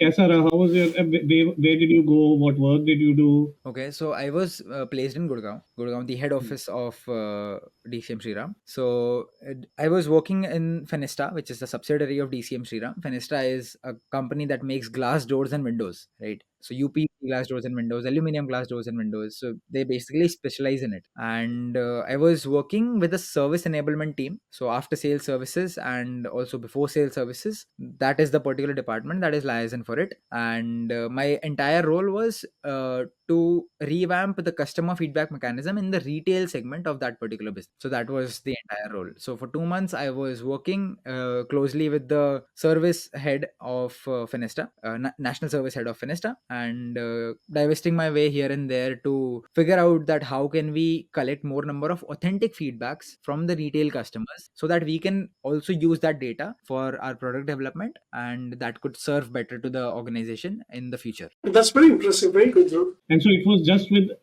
with your manager. You were working with the manager, or was there a team? Anyone reporting into you at that time? No. So I was the intern, and I was working with the entire team. I was reporting to the national service head, and and the project which was assigned to me, this customer service feedback, so this particular project was only mine, so there was no one else, no other intern was involved in this project. I was the sole And do you man know running. whether they are rolling it out in the company, or is it too early to say that? I don't think they're rolling it out in the company right now. Not yet. Not yet, yes. Okay. They might just do it because I've left them with all the reports and all the submissions and all the mechanisms as well. But for now, I don't think they're doing it. Otherwise, that they would have informed. So remind me, when is the summer internship at period in IIMs right now? Is it May and June, or is it June and July? Kaise ho? It's so for me it was April and May. So it started on 8th of April and then ended in 8th of June. So it was the Okay. entire of April and entire of May, 1 week of June. Right. And is that the same timetable for all IIMs right now, or is that Mostly yes. specific? Mostly, Mostly. yeah, yeah. 1st of April, most of the companies start. Okay. But अच्छा 8 जून को you come back to Sirmaur, तो वहाँ तो मौसम अच्छा होगा rather than Ratlam जाने से. Not really. So 1 जून को जब internship खत्म होता है, you get to have some time at your home, 15-20 days, then your colleges reopen and then you get back to the campus. And also considering that it is Himachal Pradesh and it would be cold rather than blazing hot in Ratlam, it's a myth. So even in Sirmaur, it's very hot right now. So back in summers, it's very hot. Now it's very humid. It rains a lot. And in winters, it's very cold. So it's extremes all the time. Okay. I didn't know that. Like at the moment you say Himachal Pradesh, then it feels like अच्छा चलो ठीक है, जहाँ पे गर्मी की छुट्टियों में people go. That It feels like that, but it's not the case. Yeah, and probably there's another misconception, and we always make it, most of us, including me, who's been to Himachal so many times, is कि Himachal के नाम से you think about Shimla. Not everything is that high. Yes. On So the altitude altitude. also matters a lot. Yes, that's very okay. But still, you got this beautiful campus up in where you're studying in the second year. How does it feel moving from your first year campus to the second year? It Is that a feels really difference? good. Huh. Yes, it is a significant difference because when we were in a temporary campus, we used to have our hostels. Boys' hostel was outside the campus, so we used to travel via bus for like 20 minutes every day, 20 minutes single trip, so 40 minutes every day, 40 minutes to an hour every day from bus to reach to campus and back to hostel. So that commute is discarded now. Also, more So facilities, all the better sorry to infrastructure. interrupt, but all these hostels are in the main campus. So पहले वहाँ जाते थे classroom के लिए. Now Yes. you have to, So girls' right. hostel was in Okay. the campus only, but boys' hostel was outside the campus. So you used to travel via bus, and now everything is here only. So it feels very inclusive. Junior senior relations have improved, and also faculty students relations have improved. Better infrastructure. So we also get to utilize entire infrastructure to the optimum. Better rooms, single occupancy rooms. Previously we used to have sharing rooms, but now it's single occupancy for everyone. So we get a good private space as well. I Including would have first year? including first Including year. first. Yes. Very Everyone nice. has their own room. So What maybe is the gender breakup of your batch? 80-20. But you're right. I mean, staying together always makes that difference. And I know for us, like most of us, because we stayed together for 2 years, there is a very different level of bonding that one develops even 25 years later Definitely. versus if you go to a day college. For sure. I don't need to realize or remember that ours was the first batch in IIM Bangalore to get single occupancy rooms.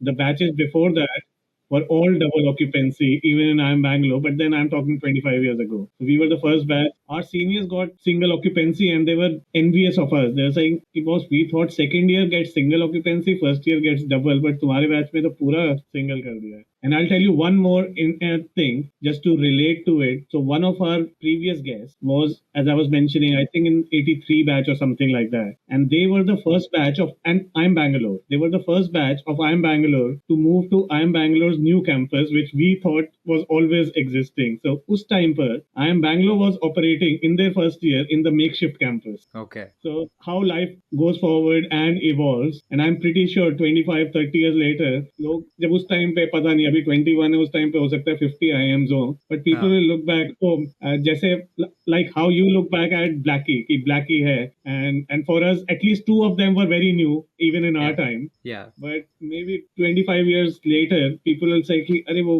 Sirmaur तो मतलब पुराना IIM है, वो तो मतलब एकदम gold standard, and new IIM नहीं है, बेबी आई एम उसको नहीं बोलेंगे. Yes.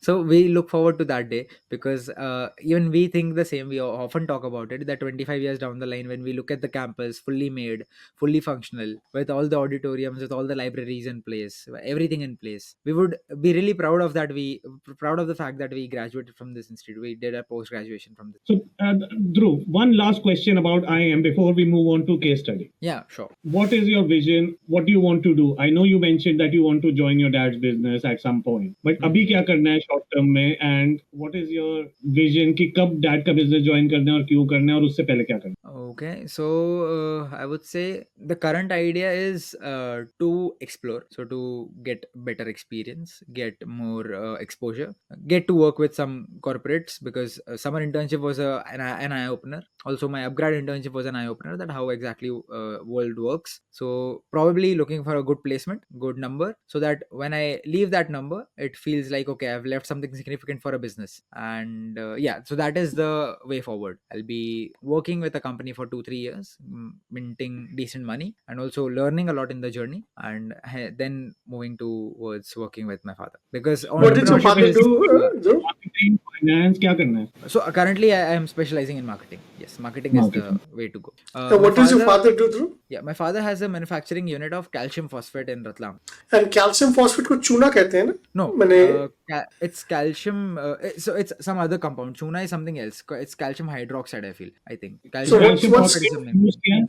Who's your buyer? Who buys calcium phosphate? So basically, it's again a supplement. It goes into pharmaceuticals and different products. Also in feed grade. So these are a few clients. It's basically a raw material for mostly production of different items. So if you look at Horlicks also has some percentage of calcium phosphate in it. So it's basically a supplement.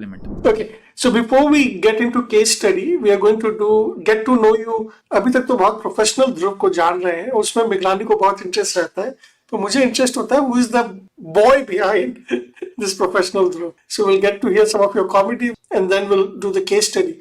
But before we get into all that, we are starting to do something where I'm offering our subscribers 10 responses in a week. So any of our subscribers can email us at imkbaad@gmail.com and I'll take my personal time. They can email me with their problems. They can tell me that, look, I'm trying to get into an IIM or I'm in an IIM. मैं placements का कैसे करूँ, या मैं IIM के पहले हूँ, what should I do with my career? Or people who are running businesses, or people who are working, saying, how do I get my next promotion? Should I change a job? And it's going to be private. They can send an email to imkbaad@gmail.com and I will reply to 10 emails in a week, but you have to be a subscriber. So just tell me you're a subscriber, tell me your problem, I'll take my time and I'll reply to that email, okay?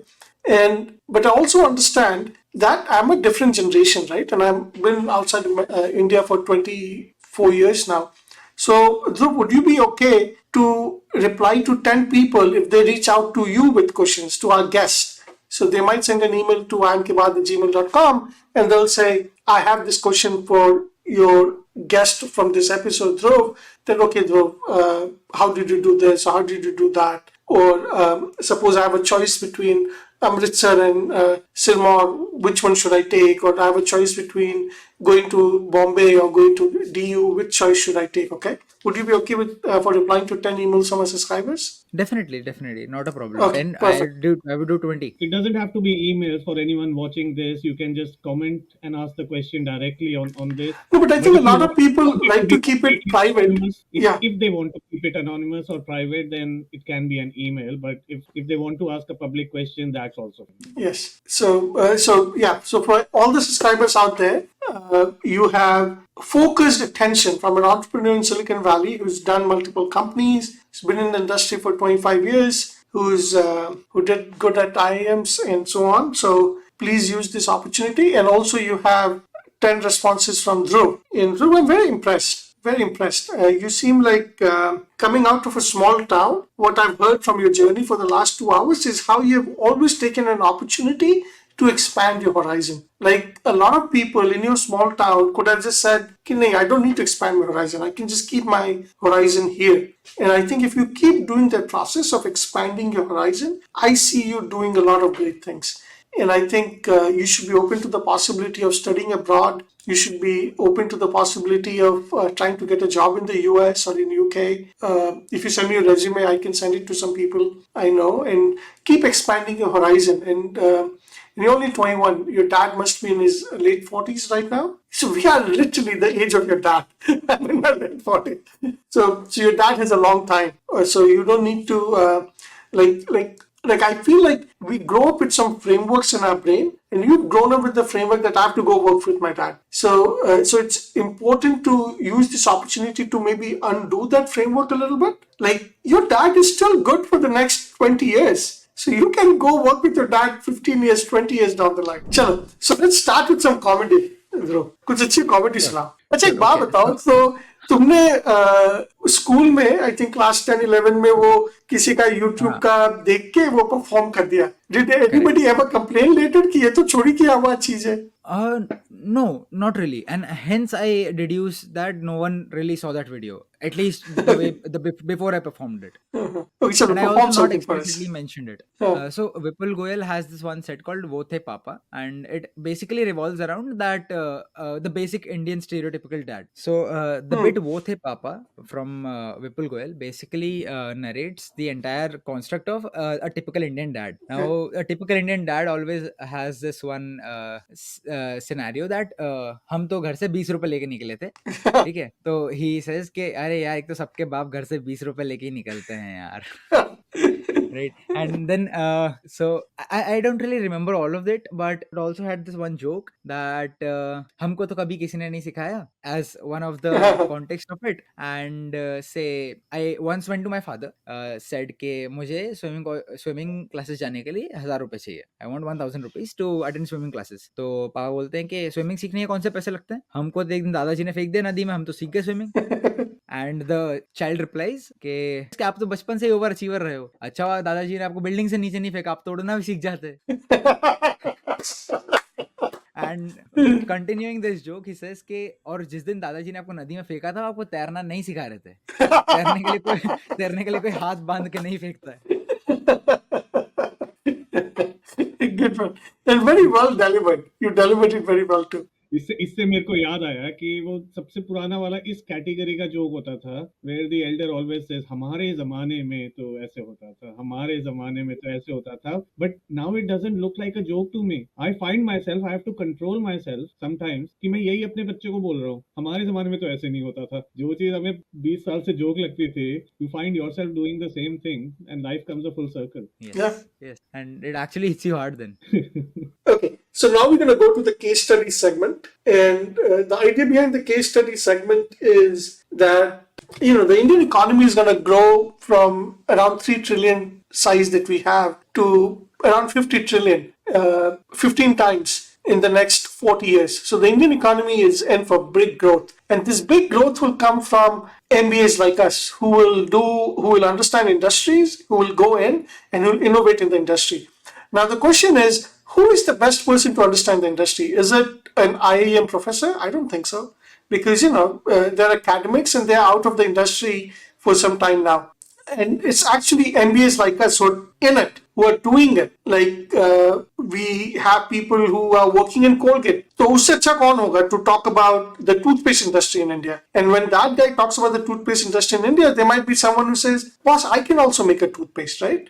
Like I can innovate in this industry. So that's the idea behind doing this case study. And it's actually a case study where, so that's one goal, to inspire India to do better. And who better than us MBAs who are in the companies, in the industries, actually doing the work to talk more about our companies and our industries. And the second thing this case study will do is that one thing that I feel a lot of people, they suffer from is how do you differentiate yourself, right? कि class 12 में college में जाना है, how do I differentiate myself? कि college में IIM में जाना है, how do I differentiate myself? So the hope with these case study competitions is that at the end of the case study competition, we'll come up with a question for our viewers, and we'll have the viewers respond to the question.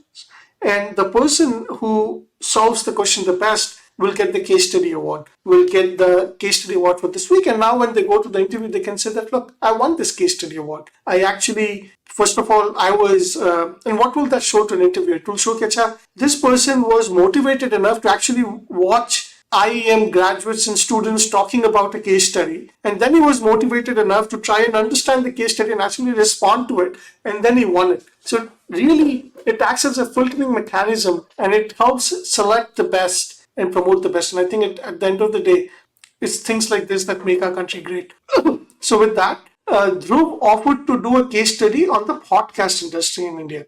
And I think this is very relevant. I think economies are very dynamic. They change a lot in our generation. They change a lot, and I think podcasting is an industry that's a growth industry. So Dhruv, tell us what information do you have for us about the podcast industry? Can I just add one more thing? Just one more thing before Dhruv starts is why is Dhruv the best suitable? At 21 years old, he has already been a podcaster for about nearly 12 years, Dhruv, if I'm not mistaken. Yes.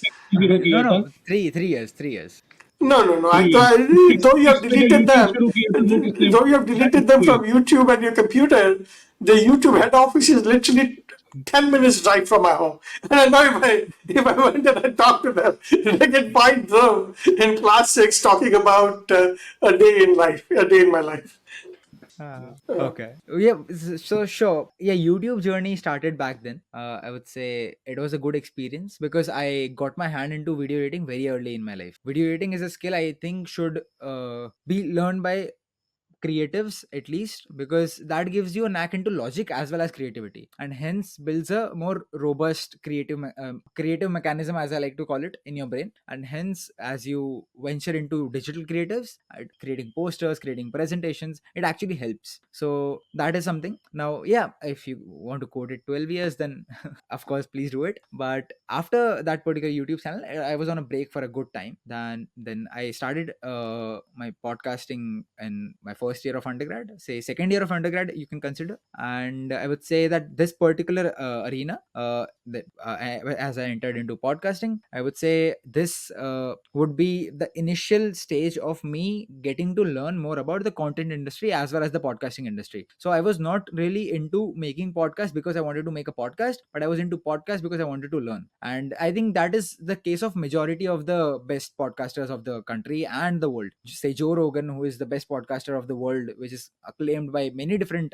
titles. And there's Tim Ferriss, there's Ranveer Allabadia from India, there's Raj Shamani from India, there's Ishan Sharma from India. So these are a few good podcasters who have made their name in the market. And hence, I think starting from the podcast would be my journey into content creation and content development. What I did in 8th standard was more like an act of childhood. So to start with, should I present the PPT that I made? Sure, go ahead. Oh, okay, just give me a second. So it's just a quick brief that I want to give you. I want to give you a quick pick into what exactly the industry looks like. Dhruv, I'm really looking forward because, as we said, both of us are like 6 or 7 months into this industry, and or if we can call it as a part-time, as a hobby, or as a passion. But people like you who've done it and been way more successful than us, is that we want to learn from you. So if we start, what's the lay of the land? If for someone who has never done it before. Okay, so I would say to start with, okay, is the screen present? Okay, yeah. So to start with, I would say I would not say that I have been more successful than the podcast that you are running. I would definitely count this podcast as more successful than mine. But what I can vouch for is that I've made n number of mistakes, and I think most of the mistakes that a naive can do entering this industry. And this, if you look at it from a very lucrative angle, say it's a form of content creation, right? And the demand for this type of content is huge because people actually want to listen to people talking. That is the best pastime for a human. For us as humans, it's basic human nature to listen to other people talk. And this is what we do in the Indian railways, that when we sit into our trains, into cabs, into public spaces, we often hear other people talking. watching, and most of the times we are very interested in knowing that what exactly is going to be the outcome of the conversation. So podcasting basically revolves around that particular human psychology. And interestingly, the word podcast was given by Steve Jobs. Not exactly Steve Jobs, but this term actually originated because of Steve Jobs. Not many people know about it. So when iPod was released and people started making their own radio shows and putting it on iPod, the streaming platform of iPod,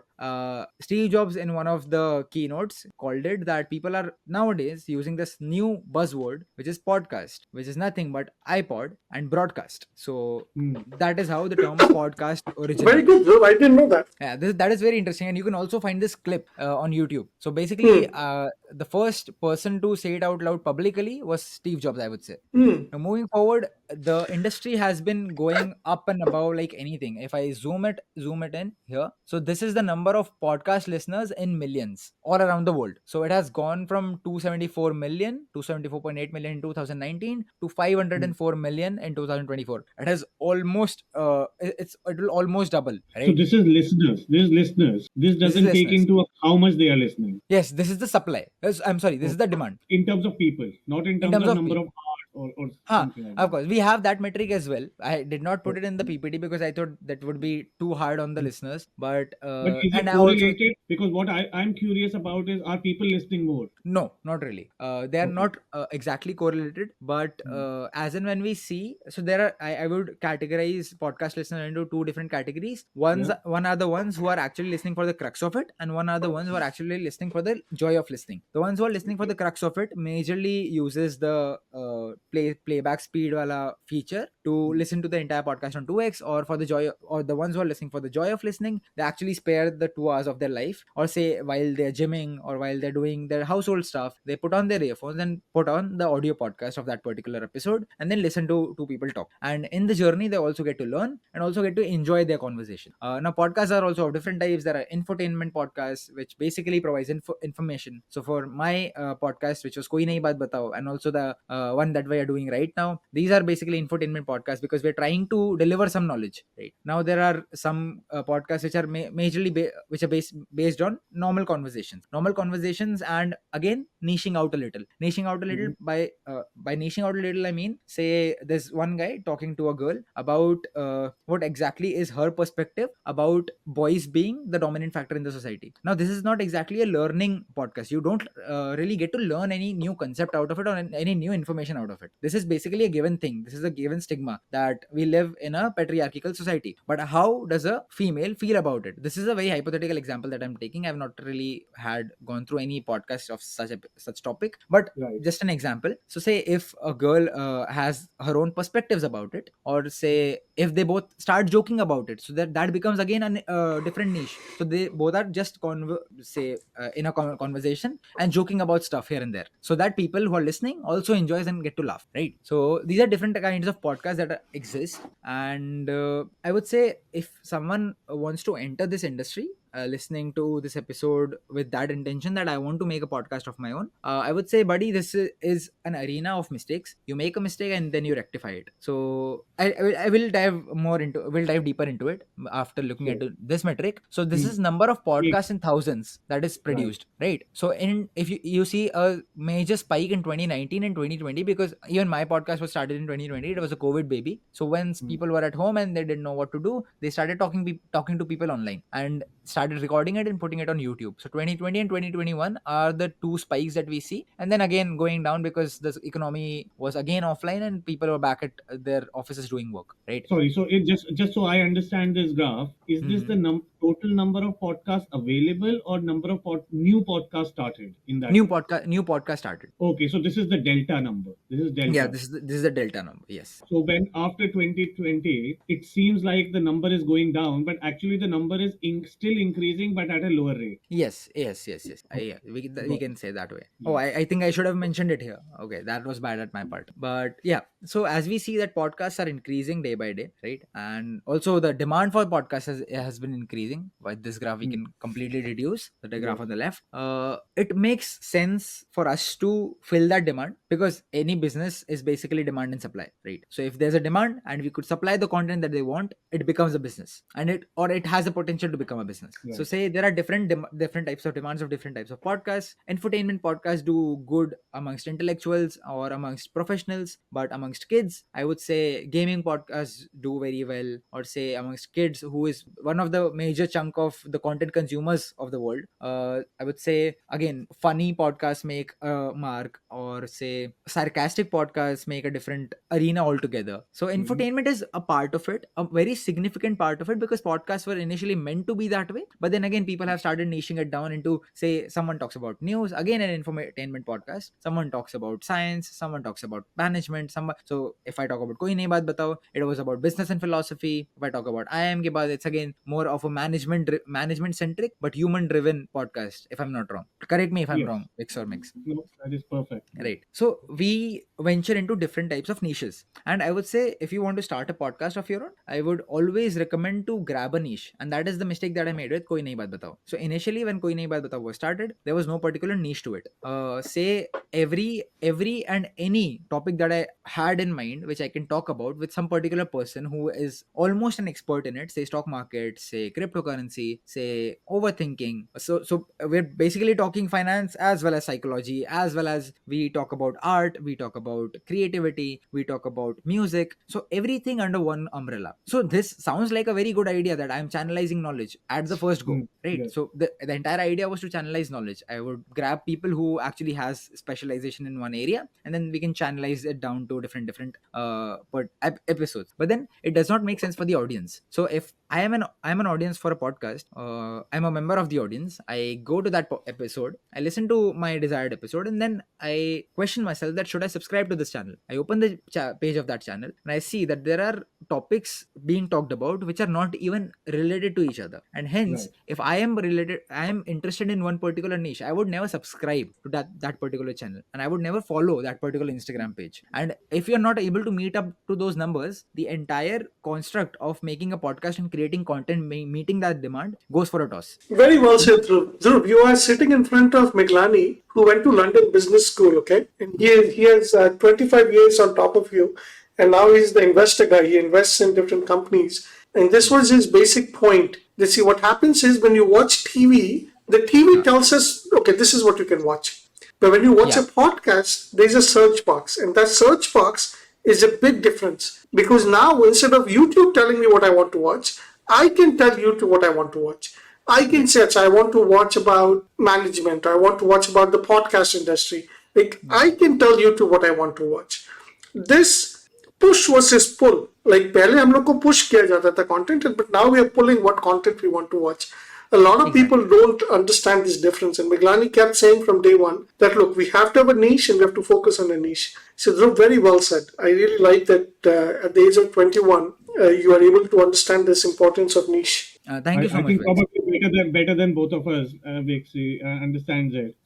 So Dhruv, I have a question. Yeah, And please. while I largely agree with you about the niche, about something, I mean, Yeah. there are a few channels with Yes. millions of subscribers, millions of views, who are Yes. experts at everything. अब मैं नाम नहीं लेना चाहता हूँ. कुछ लोग हैं जो आज की पॉलिटिक्स का ही बता देंगे, और हाँ. कल को वो डिमोनेटाइजेशन के ऊपर भी एक्सपर्ट बने हुए हैं, परसों वो इलेक्शन के ऊपर एक्सपर्ट बने हुए हैं, किसी और दिन वो एनवायरनमेंट पे एक्सपर्ट बने हुए हैं. I think you know which 2-3 channels I'm referring to, and Yeah, millions of views are. yeah. Hmm. So I would say again, if I want to break the podcasting industry down into two parts again, on out of a different umbrella altogether, I would say there are again two segments. One is a type of people who start a podcast after they've already received certain amount of fame from a niche venture that they were already doing, from a niche Okay. content that they were already creating. So most of Right. these channels that you're referring to are started by the people who actually have already had that fame, and then also leverage that fame into making something which people are really interested in knowing more about. And also the type Okay. of people coming to that their podcast because they have their numbers. The type of people are high net worth individuals, and always a person, a member of the audience clicks on a podcast to listen to the guest and not to the podcaster. And hence, Right. if I have have Nawazuddin Siddiqui talking about dramatics on my podcast, even if it's a business podcast, people who are interested in dramatics might just click on that one video, but will never subscribe to me because I don't have a niche. So I think that answers your question. The second Yes. type of people that I want to talk about is the people who start with a podcast. So they start their content creation journey with a podcast, like me. So I don't have any backing, or I don't have any numbers that can drive my numbers over here, right? And hence creating a niche becomes very important, because see, even if we talk about algorithms, YouTube algorithms, Instagram algorithms, and as you correctly mentioned, Vix, that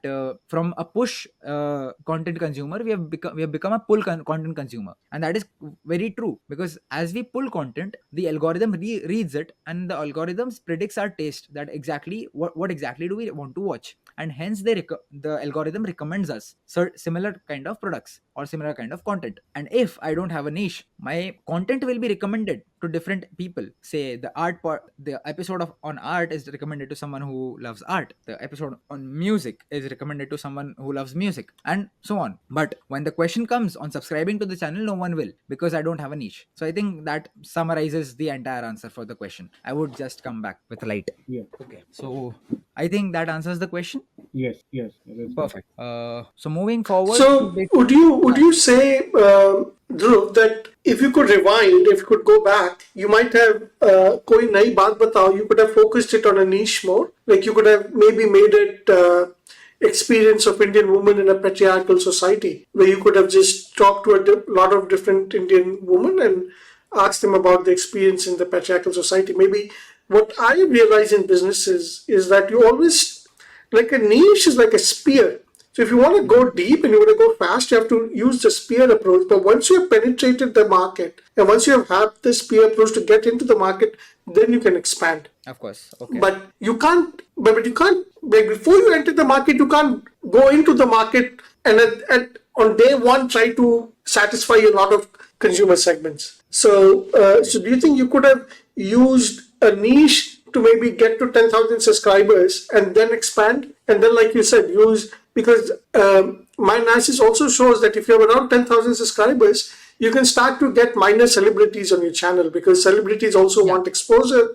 And with around 10,000 subscribers, they know that, okay, I'll get exposure. I'll be able to promote my music. I'll be able to promote my TV show or my comedy show or my movie or my political party and so on. And then once you've used the spear to get to the 10,000 subscriber mark, and that's when you expand and get the other more celebrities to come to your channel. Do you think that would have been an approach you'd have taken? Yes, if I would have an idea of expanding that podcast, which was never the idea at the first place, I would have taken that particular approach. And also, if I already had figured out the niche that I want to venture into, then I would have taken this approach. Else, if I was not sure of the niche, or if I did not want to expand the podcast or just do it for the learning part of it, I would never do that, because that actually does not serve both the purpose. It does not make me learn if I restrict myself into a niche, and it also does not allow me to, what do you say, dive deeper into the kind of content that I want to create personally, because I haven't figured the niche out already. That makes Right. sense. So that is something that I truly believe in. That if I Okay. had the answers to my question, then definitely I would have figured out a niche. But as Okay.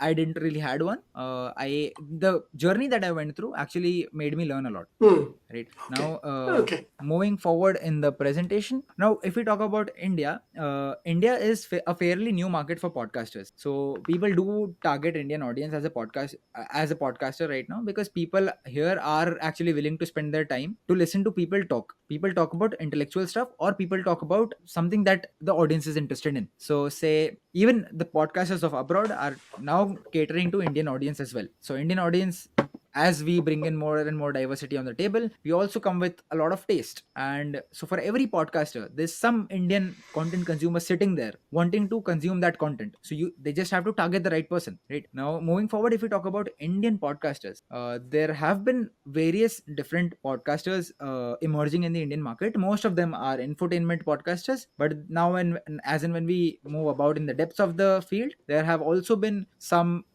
people who are just talking casual stuff and posting it on YouTube and getting millions of views, because that attracts views.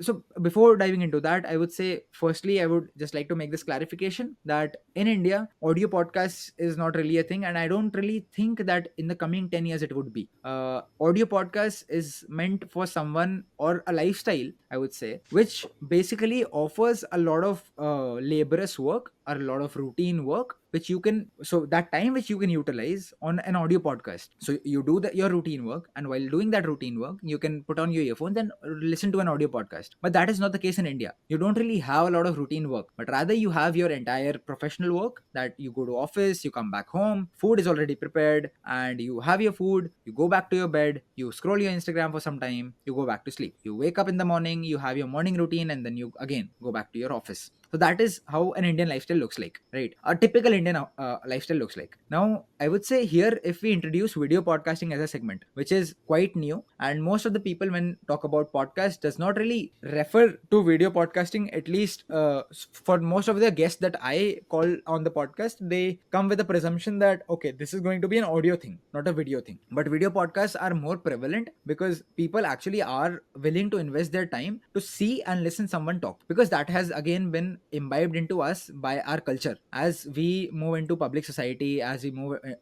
say in public places, as we move into footpaths, as we move even in our houses, when we talk, we see people, right? We just don't listen to them. And also the kind of content that we consume is more on the lines of movies, more on the lines of web shows than music. So India is a big consumer of movies than music. So I'm sure there must be countries who are more a greater consumer of music than movies. So they are more like an audio driven country. I would call them an audio driven country. I will call India a video driven country, because we like to see. And as we introduce video podcast, we can again say, I did a wave over here, right before we started the case study. So that wave could be seen but cannot be heard, right? So these experience of seeing people laugh, experiences of seeing people doing things that they can only do but cannot really speak, is actually what drives the entire video podcasting industry. And I would say India is meant for video podcasters, not audio podcasters. And I have made this one biggest mistakes with Koi Nayi Baat Batao, that most of the episodes on Koi Nayi Baat Batao right now on Spotify is audio podcast and not video podcast, and hence So I you're did not sharing two leverage key that. insights. You're sharing Yeah. two key insights. One, choose a niche.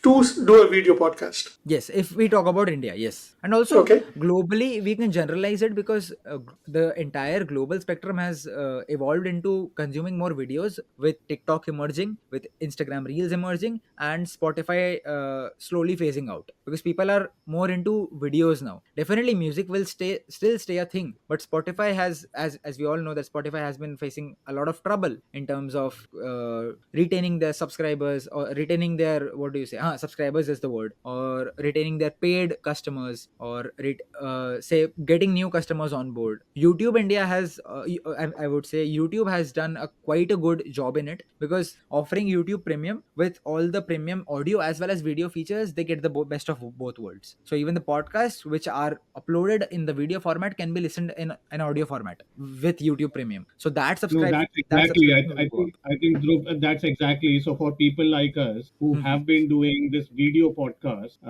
and still learning on the job, as they say, is we decided to put it on YouTube Music because that was automatic. So someone can Perfect. listen to our discussion in Hmm. audio form through Yeah. YouTube Music if they wanted to, if they so desired. And but Spotify and some others, they are not as integrated as YouTube. So Yes. obviously they'll face a difference. But I wanted to just go on. So you were talking about TikTok and reels and things like that. Do you think there is also a trend where video is moving to short form and Mm. audio, as I see, the audio format has a better stickiness in long form. So if Yes. someone is listening to 2 hours, not always will you have 2 hours to sit in front of a TV or even look at your phone in terms of, for a video. But when you're looking at long form content, is that Mhm. more audio versus say the 1 minute content and 100 1 minute contents, but you can stop whenever your time is up? Yeah, right. Makes sense. Actually, yes. Now that I think about it, yes, audio does come with some sort of stickiness. But again, serving to that stickiness demands, again, a particular lifestyle, as I mentioned Yes. earlier. As this is how I think of it. And if I talk about audio podcasts, yes, they are definitely sticky in terms of long format content, say 1 hour, 2 hour audio podcasts. But if we talk about it this way, that I have a 2 hour long video podcast, but I can watch it in chunks, keeping the Got it. tab always open in my laptop, which is very convenient these days. So whenever I'm working and I want to take a break, I'll just switch a tab and play the video. I'll just watch a 30-minute of podcast and then I'll pause it again. I'll switch the tab. I'll start working again. So it's very convenient. There's no And frankly, on YouTube, you physical don't labor. even need Yes. to keep the tab open. You close it, and next time you log on, it'll show you continue watching. Yes, yes, yes, yes. And it'll start from exactly that same place. Yes, exactly. And hence, video podcasts are not really a no go for the long format as well. So basically, they become the most, what do you say, best of all the worlds, I would say. Got it. Right now, if we talk about India again, the Indian consumers are again video podcast driven, and diving more into it, infotainment has been a niche that was very well celebrated in India, because most of the famous podcasters and also the initial podcasters were infotainment podcasters. They started delivering some content on the basis of some particular knowledge that the guest brings in, or some particular information that the guest brings in, and talks about it, because India is majorly, it's a young nation, right?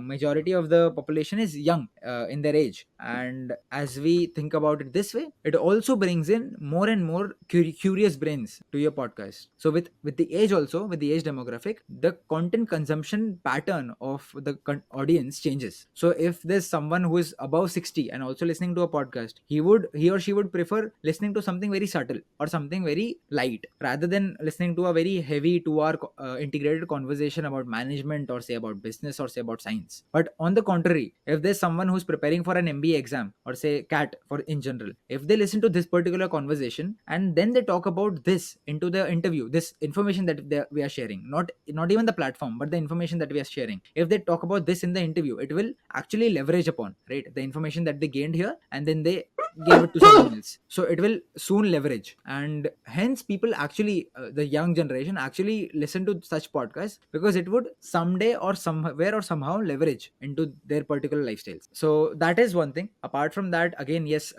casual podcasts are, as I like to call them, where just two people are sitting and talking about stuff, no particular knowledge or information being shared. That segment is also booming, and also that is something which paces up really fast. So if you start something like that, it will get the traction really quickly, but now it's on you to maintain that traction and not go on the decline phase. So moving forward, this is Ranveer Labadia. He's one of the initial podcasters of India, and he can be given the credit of bringing the podcasting culture to India. Though these days he is not being very celebrated as a podcaster because of the kind of questions that he asks and because of the kind of behavior that he portrays. I would say the credit should be given to him, because majority of the audience, when they did not even know about what a podcast is, he introduced them to the podcast, and So he's hence, the same guy who did beer biceps, right? Or yes. is that a different guy? Yes, he's the guy who did Beer Biceps. So Beer Okay. Biceps gave him the fame, and that fame Hmm. was then capitalized on when he created the Hmm. podcast, which is the Ranveer Show. Right, So right. now you So get it. how are the two podcasts different? Kya, what was the positioning of beer biceps? We were talking about being very focused, and I'm assuming, because I've not followed this way as closely, is Mhm. kis niche se did he start, and then how did he broaden out, and then second channel, third channel? Okay. So he started with the niche of fitness. He started with fitness, started developing more into personality development. Then he also tried his hand into grooming. He also tried his hand into perfumes, fragrances. So it also comes into the part of grooming only. So grooming, personality development, fitness, and the entirety of it becomes a complete package of an Indian youngster who wants to Hmm. learn that how exactly should I behave, or should I appear, or should I speak, so that I get noticed, right? Right. And I get that attention that I always was seeking. So he Hmm. started with that niche. So again, Okay. it all boils down to niche. He started with a niche, got a fame, and then Hmm. capitalized that fame into a podcast which is very general, talks about Right. Indian traditions to US capital markets, everything. I think that is what now you've given given me this concept, I was thinking, because I've just seen a few of his videos, Yeah, and I was thinking कि यार ये beer biceps नाम क्यों है, ये तो कुछ भी बात कर रहा है, मतलब सब yeah. कुछ हर चीज में everything under the sun, why beer biceps? But I think your starting point tells me why it might have been beer biceps. Yes, so he used the same YouTube channel, but हाँ, again with the name of the Ranveer Show. And as he okay. made another mark into it, just a second. Hmm. Sorry, what is happening? I'm in the middle of recording. Just 5-10 minutes. So as he entered into the market of podcasting, he did not change the name of the channel because he already had an audience over there, and also for every video that he posts now, for every podcast that he posts, that audience will Hmm. get a notification, Got and that it. notification is something which he capitalized on. Okay, see, I Right. already have, for an example, 1 million people watching. So 1 Hmm. million people will anyways get to see that I am posting this, and then Right. the algorithm will trigger the game. Right. And then as he became bigger, from what you Hmm. were explaining earlier, so now he's getting celebrities and asking questions and all that. Is that correct? Yes. Hmm. Now the type of guests that he gets on the podcast are high net worth individuals, and high net worth Hmm. individuals are good for their name. They're known for their name. So Hmm. now when I click on his video, I'm not clicking on a video where I want to watch him talking, but I'm clicking Hmm. on a video where I want to watch the guest talking. Say Yuvraj Got Singh, it. say Sachin Hmm. Tendulkar, for example. Hmm. Okay. So that is the Okay. idea Understood. behind what exactly is happening with the entire industry. Thanks. Should we Thanks. move I forward? think from what you were explaining earlier Yeah. and using this, the Ranveer and beer biceps example, I think now everything comes together. Yeah, of course. Yes. So Basically, you, yes. you said that there is something about the kind of questions that he asks that people don't like. So can you tell more about it? Like, what is that? So, keeping the initial idea of infotainment alive, the initial idea of the Ranveer show was to spread information again, was to call experts and then talk about their domain. But now, as he diverged into more philosophical questions, he ends up asking absurd questions as per the Hmm. internet. And so, this is the internet speaking, not me. Yes. So, Got he it. ends up asking absurd questions. Say, Hmm. in a finance podcast, he might just ask that how do you manage your own personal finance. It still makes a little sense, but on a podcast where he's talking to some monk, let's say, he might just ask about aliens, that do you believe in the concept of aliens. Now the Hmm. dots do not really connect, and I was not here, did not click on the video of a monk where I wanted to listen to him talking about aliens. No, I never signed up for it. I wanted to listen to him talk about meditation, calmness, peace, serenity, something on Hmm. those lines. Got it. So the Got it. I demand think and makes a supply lot is of now sense. clashing. Yes. So Okay. Okay. that is what I think. And what else? Who else are there in this? I mean, do you have any other examples like this? That Yeah, we can say Raj Shamani is a good example. Raj Shamani is a guy from okay. Indore, currently based in Mumbai. So I've met both of them in Mumbai. Okay. I once in a Zara showroom, Zara outlet, I met Ranveer Alabadia, and in Soho House I met Raj Shamani. So Okay. yes, I have met both of them. Then there's Shan Sharma, and now as and when people have started developing their niche, there are people starting their podcast in that particular niche. So there's Think School as a channel. They've also started their podcast. Initially, they started with decoding case studies of different businesses. Hmm. Now we also have on the top of my mind, Anik Jain. He's a designer, so he makes a design podcast now. So he talks about Right. design. So we have people coming into different sectors. Now all you need to do is identify a gap and see that this is a niche where not there's no famous content creator making a podcast about, and then just start making, if it of course interests you. Otherwise, it's of no use. Okay. So moving forward, I would just quickly like to give you a gist on industry life cycle. Yeah. Now, as we see that every industry has some life cycle, it's a startup, then a growth, then at growth, then at maturity, and then at decline. I would say the podcasting industry started up in the late 2000s in India. In the mid 2010s, it was on the growth phase because internet was becoming cheap, YouTube was booming, and also people were consuming more content. People started giving up on TV and started consuming more YouTube. Currently, it holds a maturity where people have started understanding that what exactly podcast is, how to get famous, and then how to make a name for yourself in that particular niche, right? And now, basically, as MBA students, what we study is that once an industry reaches maturity, now it's the job of the people who are internal to the industry to maintain this position. Now, for the longest of the time, if you maintain this, your industry survives. And as in when you start to say, if we talk about individual individual podcaster like Ranveer Lavadia, as you start to make a clash between demand. I'm sorry, just a second. Yeah. So if we start talking about individual podcasters reaching maturity, say Ranveer Labadia, if you start to make a clash between demand and supply, there is a decline coming. But if you manage to sustain everything that you have created already, then of course you can retain this maturity and milk this cow for a good time. Why do you think there's a decline coming? Because in my opinion, Yes. I think the podcast industry. See, humans want entertainment, right? Of Now the course. question is, how will they get this entertainment? Will they get this entertainment through TV, through Netflix? Netflix is more produced content, right, and more like movies and Yeah. episodes. Or will they get Yes. entertainment through more not produced? Like the production quality is not that great, but it's also very real. It's just like people talking. Right.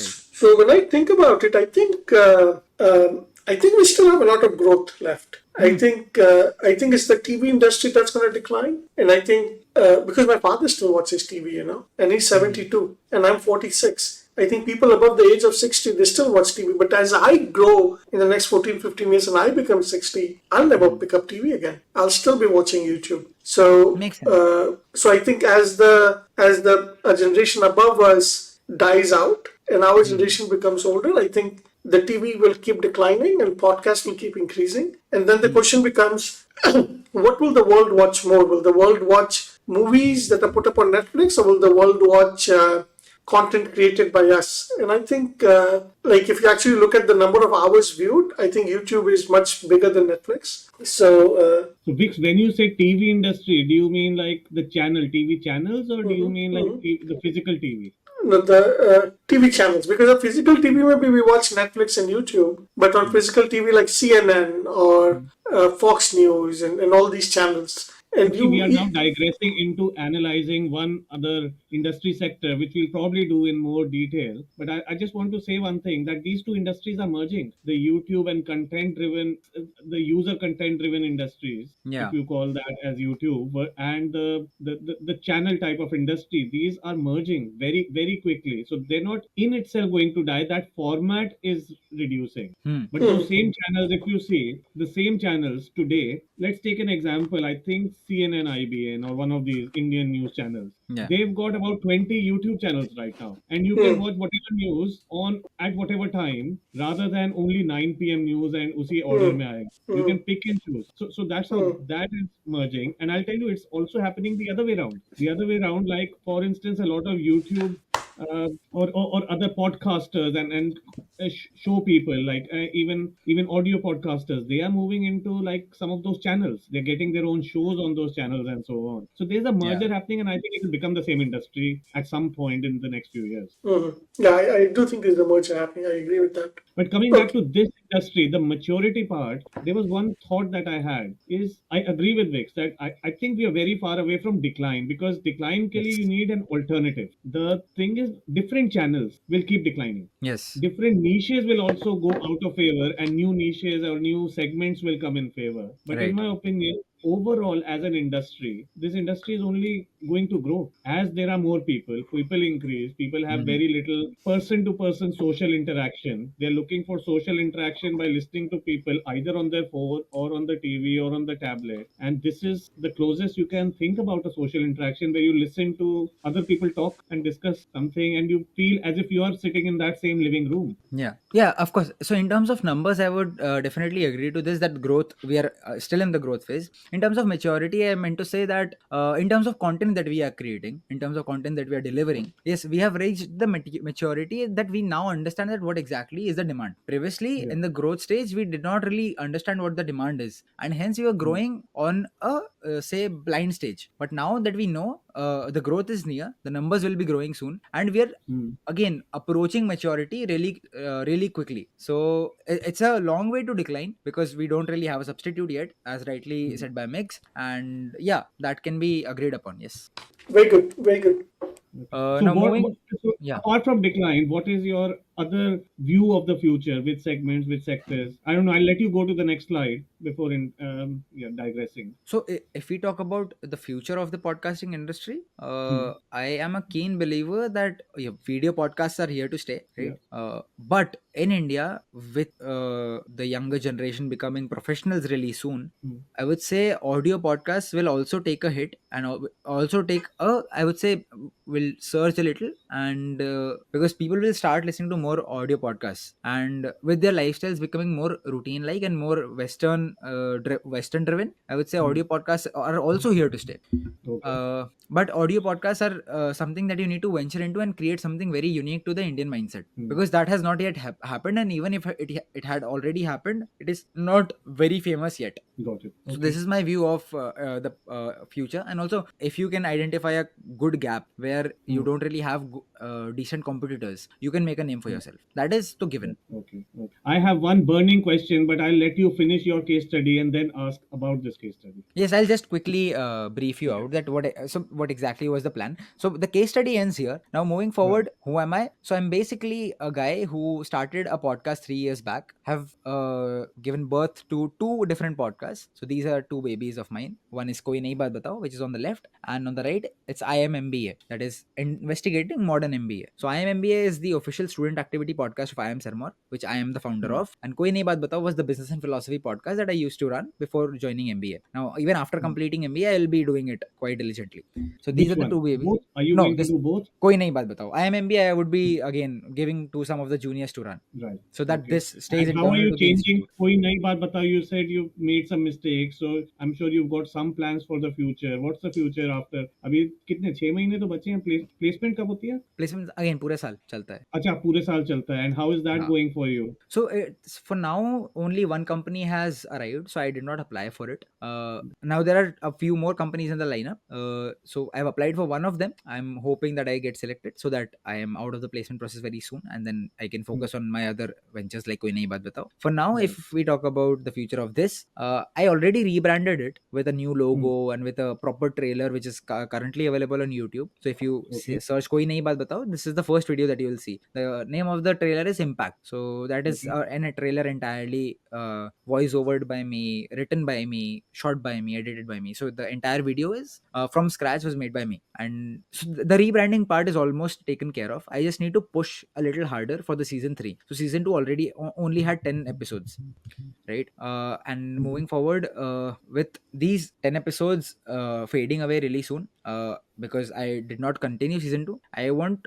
to dive into season 3 with more network, because with MBA I get access to a better network, better guests, and definitely I'll be noting down that what are the mistakes that I need to look after, and I won't be making in the future, because I have not really planned that how I'm going to start it again, because once I get placed, then I would be divesting my time into that. So that is the idea for now. And the plan, as we see, only few people will understand the context behind the picture that is in the background, but the plan is for now to understand that where we lagged, and then developing upon our competencies, which was business and philosophy. So the questions, so for me, business and philosophy is my area of interest, and also the questions that I could frame, I could align it with one particular streamlined episode, which again differentiates every episode from itself and also creates a whole different niche. Definitely there's no big gap that you can find into this particular niche that I'm talking about, business and philosophy, because there are many podcasters competing here. But I would say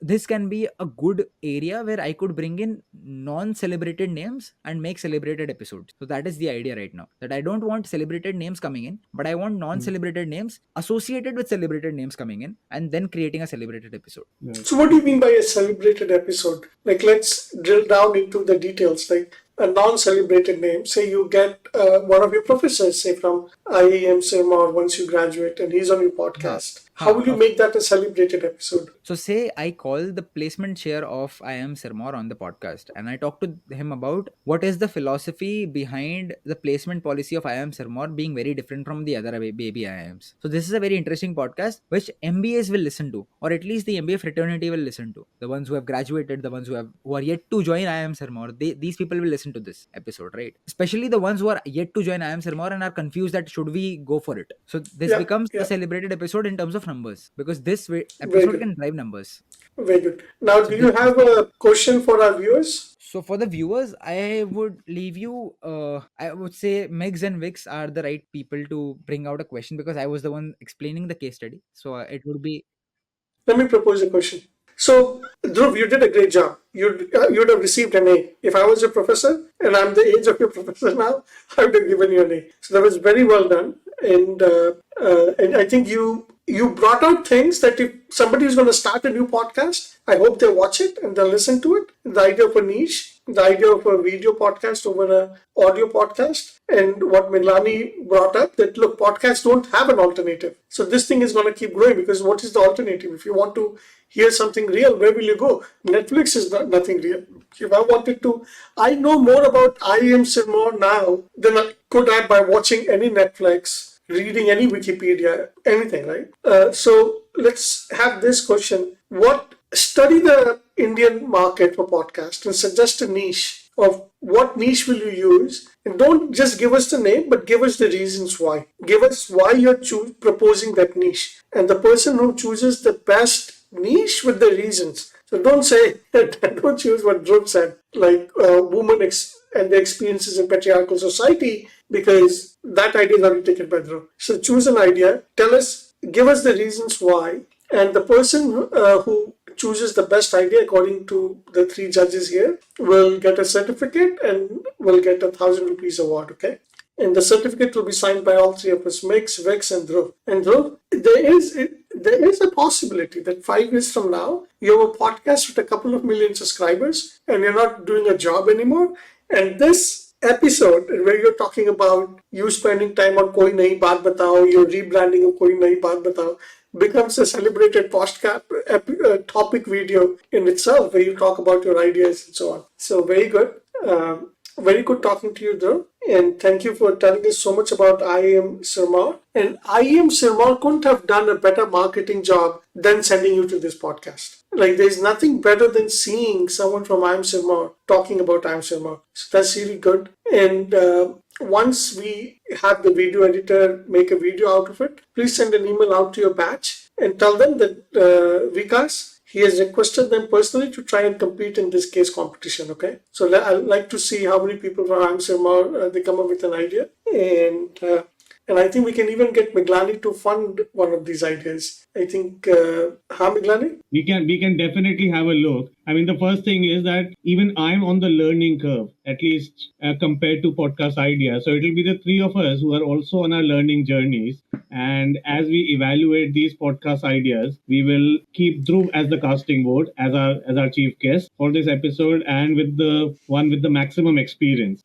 for this. So yes, make sure you like and subscribe to this video before you send us those ideas. But we will definitely, and keep in mind that Vix and Dhruv, both of them have volunteered to answer any question that you have, either about how to choose an MBA, either about how to post MBA, do a business, and so on. But one thing I like to say that before I thank Dhruv, that Dhruv, your entire journey, right from your primary school when you were not good at studies, and then the motivation that what made you and how you achieved and became one of the toppers, then taking a bit of rejection from IIM Indore, but then still making into an IIM to do an MBA and not just a 5-year course, going to a new town, Mumbai, from a small town, living alone without your parents at a young age of 17 years old, 18 years old. I think that has given me a lot of inspiration and a lot of hope in the entire, not just the youth of this country, but how people can make a great thing out of something that's not very good. And the last thing I say, I think all of that summarizes in what you talked about your podcast, is you made a lot of mistakes, because that's also to a large extent my belief, that you can't succeed until you know what doesn't succeed, until you fail. yes. So thank you, Dhruv. Thank you for coming. We will obviously be in touch as the answers come in. We will discuss the case study with you. But all the best for your placements right now, and I hope to keep in touch with you. And thank you once again for being on our show. Thank you for having me, Mix and Vix. Yeah, thank you, Dhruv. Very good talking to you.